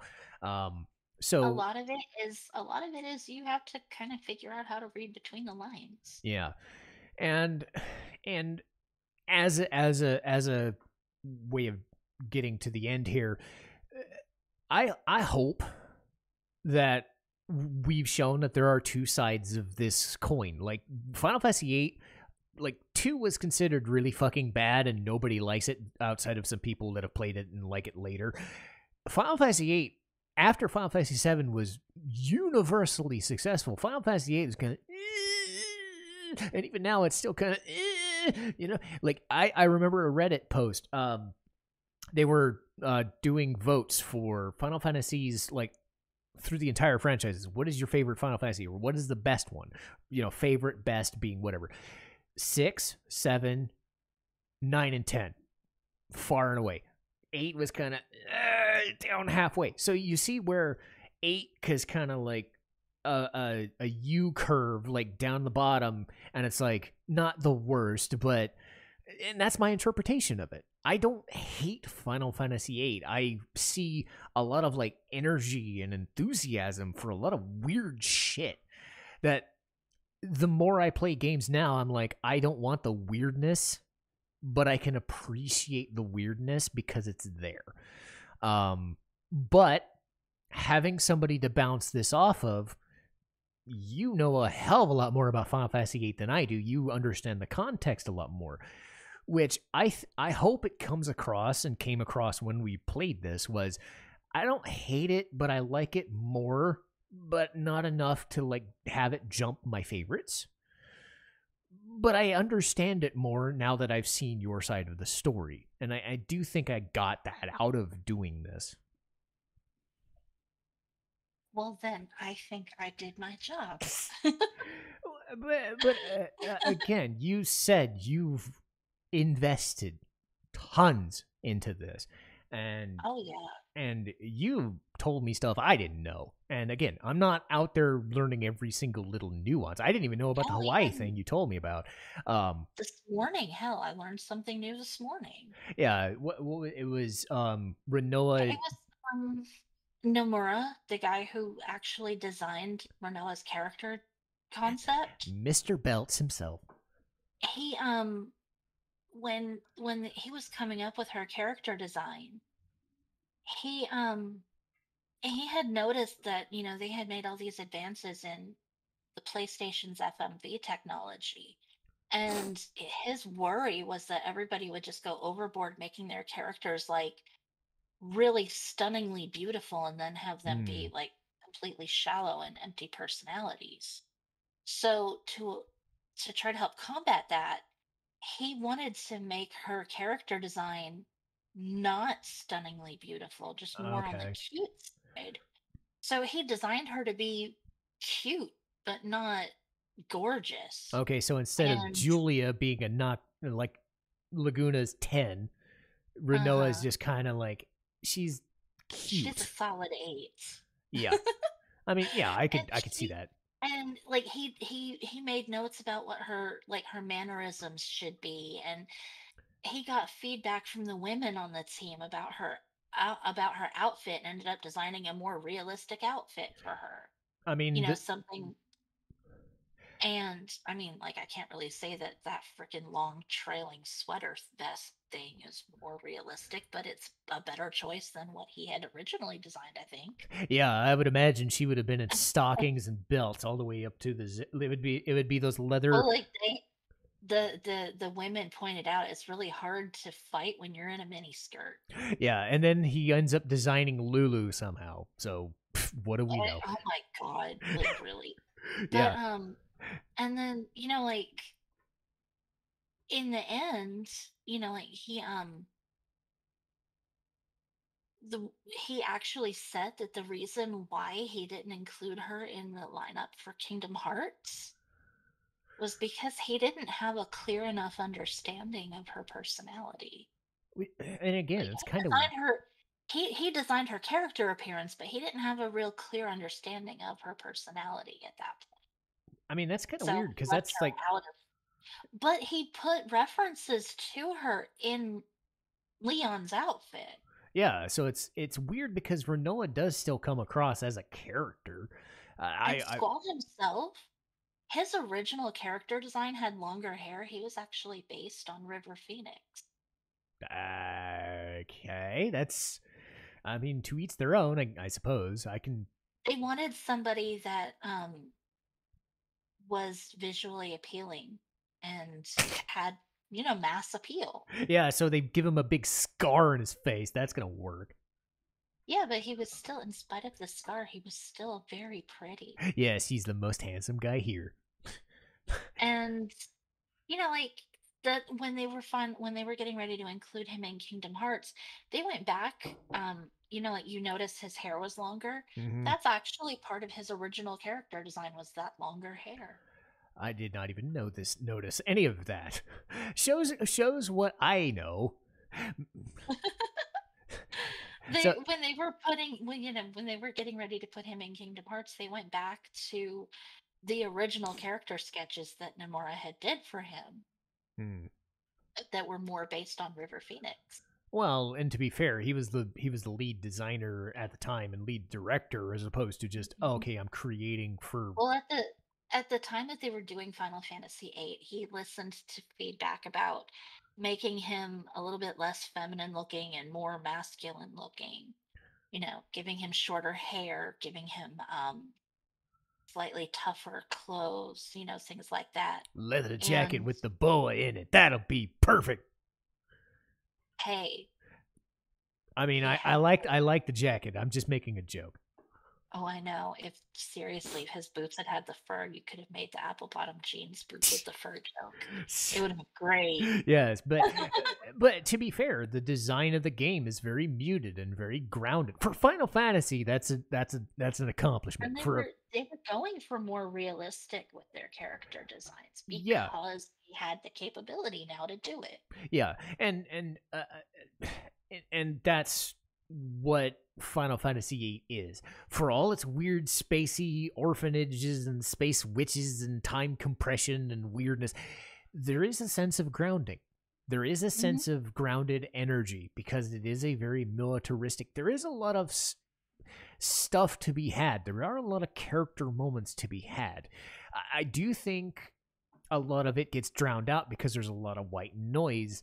At the end of the day, it is a love story. It is a military story. It is a story about characters finding their place in the world. And something you mentioned that I still kind of refuse to accept is the teenager aspect of it, because like early on, Final Fantasy characters were mid-20s, not early 30s, but mid-20s, right? They started slowly going to mid-teenagers because that was their audience. It does have an impact because you're basically creating child soldiers at this point, which is really fucked up to think about. Well, also, Sid and Adia didn't really, like, I think at some point, because Adia had the encounter with Squall in the past, she had that encounter with future Squall, and she knew that when he grew up, he would be this tough character. And he's the one who planted the ideas for Seed and Garden in her head. Planted, get it? Yeah. Oh God. Oh, yeah. It took me a second. Ugh. I punned. Yeah, you waited until the end of the video to just stab me with that pun knife. I was just, ah, damn it. Hey, I had to throw one in there. I guess. It was subtle, and it was good. Yeah, well, like I said. I know, you hate. Yes, I hate them with a passion. I mean, the fact that they were all teenagers kind of, in a way, it kind of worked to their advantage because they were young and full of emotions and togetherness and friendship and all of that. And it's what drove the plot. Yeah. And I will give it this. I think if they were older, it probably wouldn't work as well. Because there is a game like Persona 3 where they're technically the same age as the people in Final Fantasy VIII, but they feel more like college students. And there is a big difference. It's a sort of like pseudo freedom. These characters are too young to know what absolute freedom is because they're not the 18 to 20 to 22. You have your first taste of freedom. You have your first taste of responsibility. Yeah. These characters are thrust into responsibility, in Squall's case, absolutely against their will. Some of them want it, but they don't know how to take it. And they do explore that. And I will give Final Fantasy VIII that much, is you're exploring how different teenagers handle responsibility, and some of them, Squall and Cypher, do not handle it very well. Squall does. Squall handles it wonderfully once he gets used to that mantle being thrust on him. Yes, but when he did not want it. No, he didn't want it, and he resisted it. But when he finally did start opening up to everybody, it started to feel more natural to him, and he was able to handle being in charge. Yeah, so again, I think Final Fantasy VIII is emblematic of its story, is a series of like weird fuck-ups. But they're good-natured, and they're designed really well. Like, I've turned a corner. I'm not going to say I like this any better or worse. I think I understand Final Fantasy VIII more because of this context, because that was what I felt was missing, was that context of seeing the other side of things, accepting that this is really fucked up, and this is what teenagers do. They fuck up a lot of shit because they're dumb, because they don't have the experience that a 35-year-old person would, Exactly. And like I said, the context is there. You just have to be able to see it. Yeah. And a lot of seeing it is being able to relate to these characters. As opposed to being told everything, which, to be fair, if that's your style of storytelling, whether it's ingrained in how games have been lately or how games, like Zelda, for instance, you're not going to know where the fuck to go in Zelda, but some people love that kind of exploration. Me, I like being told where to go, what to do, how to do a thing, because that's what I'm used to. But if you're looking for a game where you have 50 million different things you can do at any given time, but you're still given the bare bones idea, well, you still have to do this to succeed, Final Fantasy's not holding your hand, It's not going to hold your hand, and you're either along for the ride or you're going to hate it. but I can at least respect the attempt because everything about it is from a labor of love. And I do think anything that I've said, Final Fantasy VIII is a love story, gameplay, and story-wise, and character-wise. And I'm not always into that, but I think you have definitely shown me there is something to see if you're willing to look for it. You just have to look kind of deep to get it. And you have to keep an open mind while you're looking.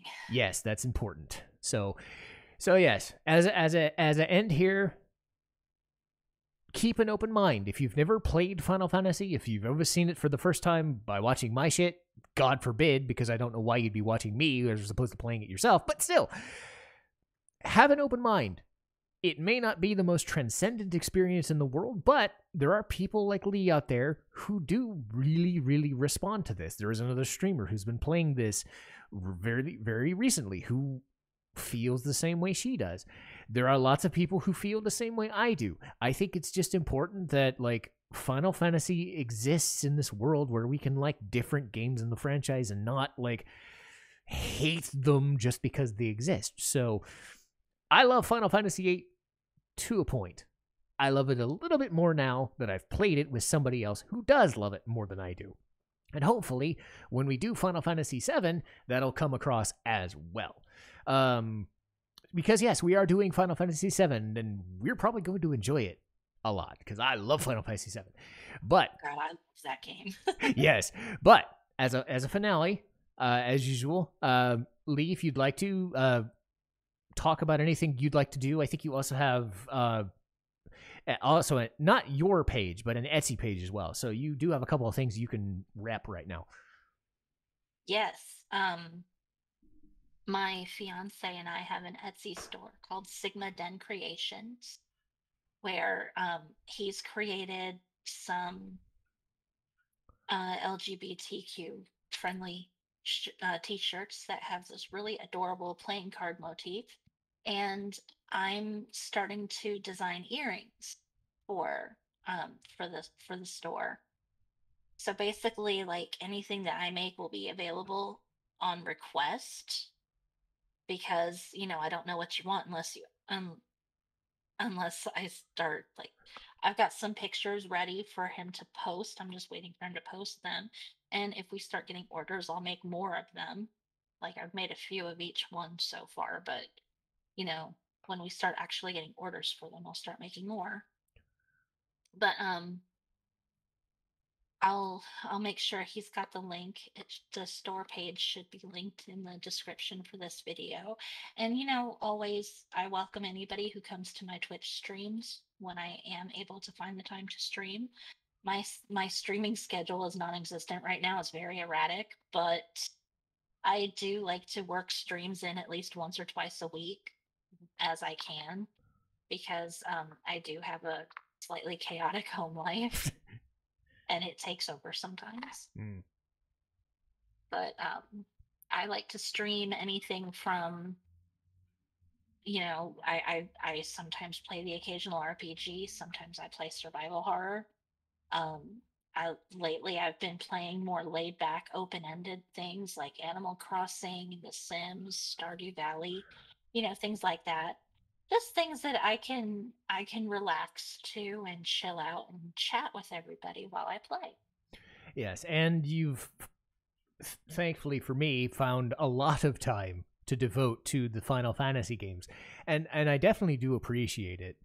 Even though sometimes our opinions don't always mesh, I'm always like, this is a cool thing that we're doing. And this is not something you're gonna do all the time, I'd imagine. Like, no, not all the time. No, but for Final Fantasies and for Kingdom Hearts, or if we ever do like Silent Hill or whatever, you're open to saying, hey, I want to jump in. That's how this started. So I'm really grateful that you jumped in when you did, because it did make for a different playthrough. And now that we're going to do Final Fantasy VII, it's going to be a different experience than if I was to make it myself. So I definitely appreciate it, and I appreciate the fact that you've wanted to spend so much time talking Final Fantasy VIII to put this to rest. But for all of you guys out there who were listening in for over 2 hours, thank you so much. If you listened for 5 seconds and said, no, I don't care, still, you clicked on this video, and I thank you so much. The fact that my channels have any interest at all, much less one of my videos being one of the best videos in like a day because people like Odin for some reason, whatever it is, if it's because of Final Fantasy VIII, thank you. If it's because of Phoenix Wright, thank you. If it's because of Persona, if it's because of Leigh being a guest host, thank you so much. But overall, especially thank you for that last one. Yes, because I'm doing this because I enjoy it. Leigh has a lot of stuff that she does on her own. She has no reason to do this, but I'm very grateful that she was. But again, I'm grateful for any help and anybody that's been on this journey, whether they just joined or will join in the future. Just like Final Fantasy VII, we're not getting off this train that we're on. There's no getting off it. So we're going to keep the train going with Final Fantasy VII at some point. We'll put this up probably in January, but for me, for Leigh, thank you guys so much. Citizen Strife, signing off.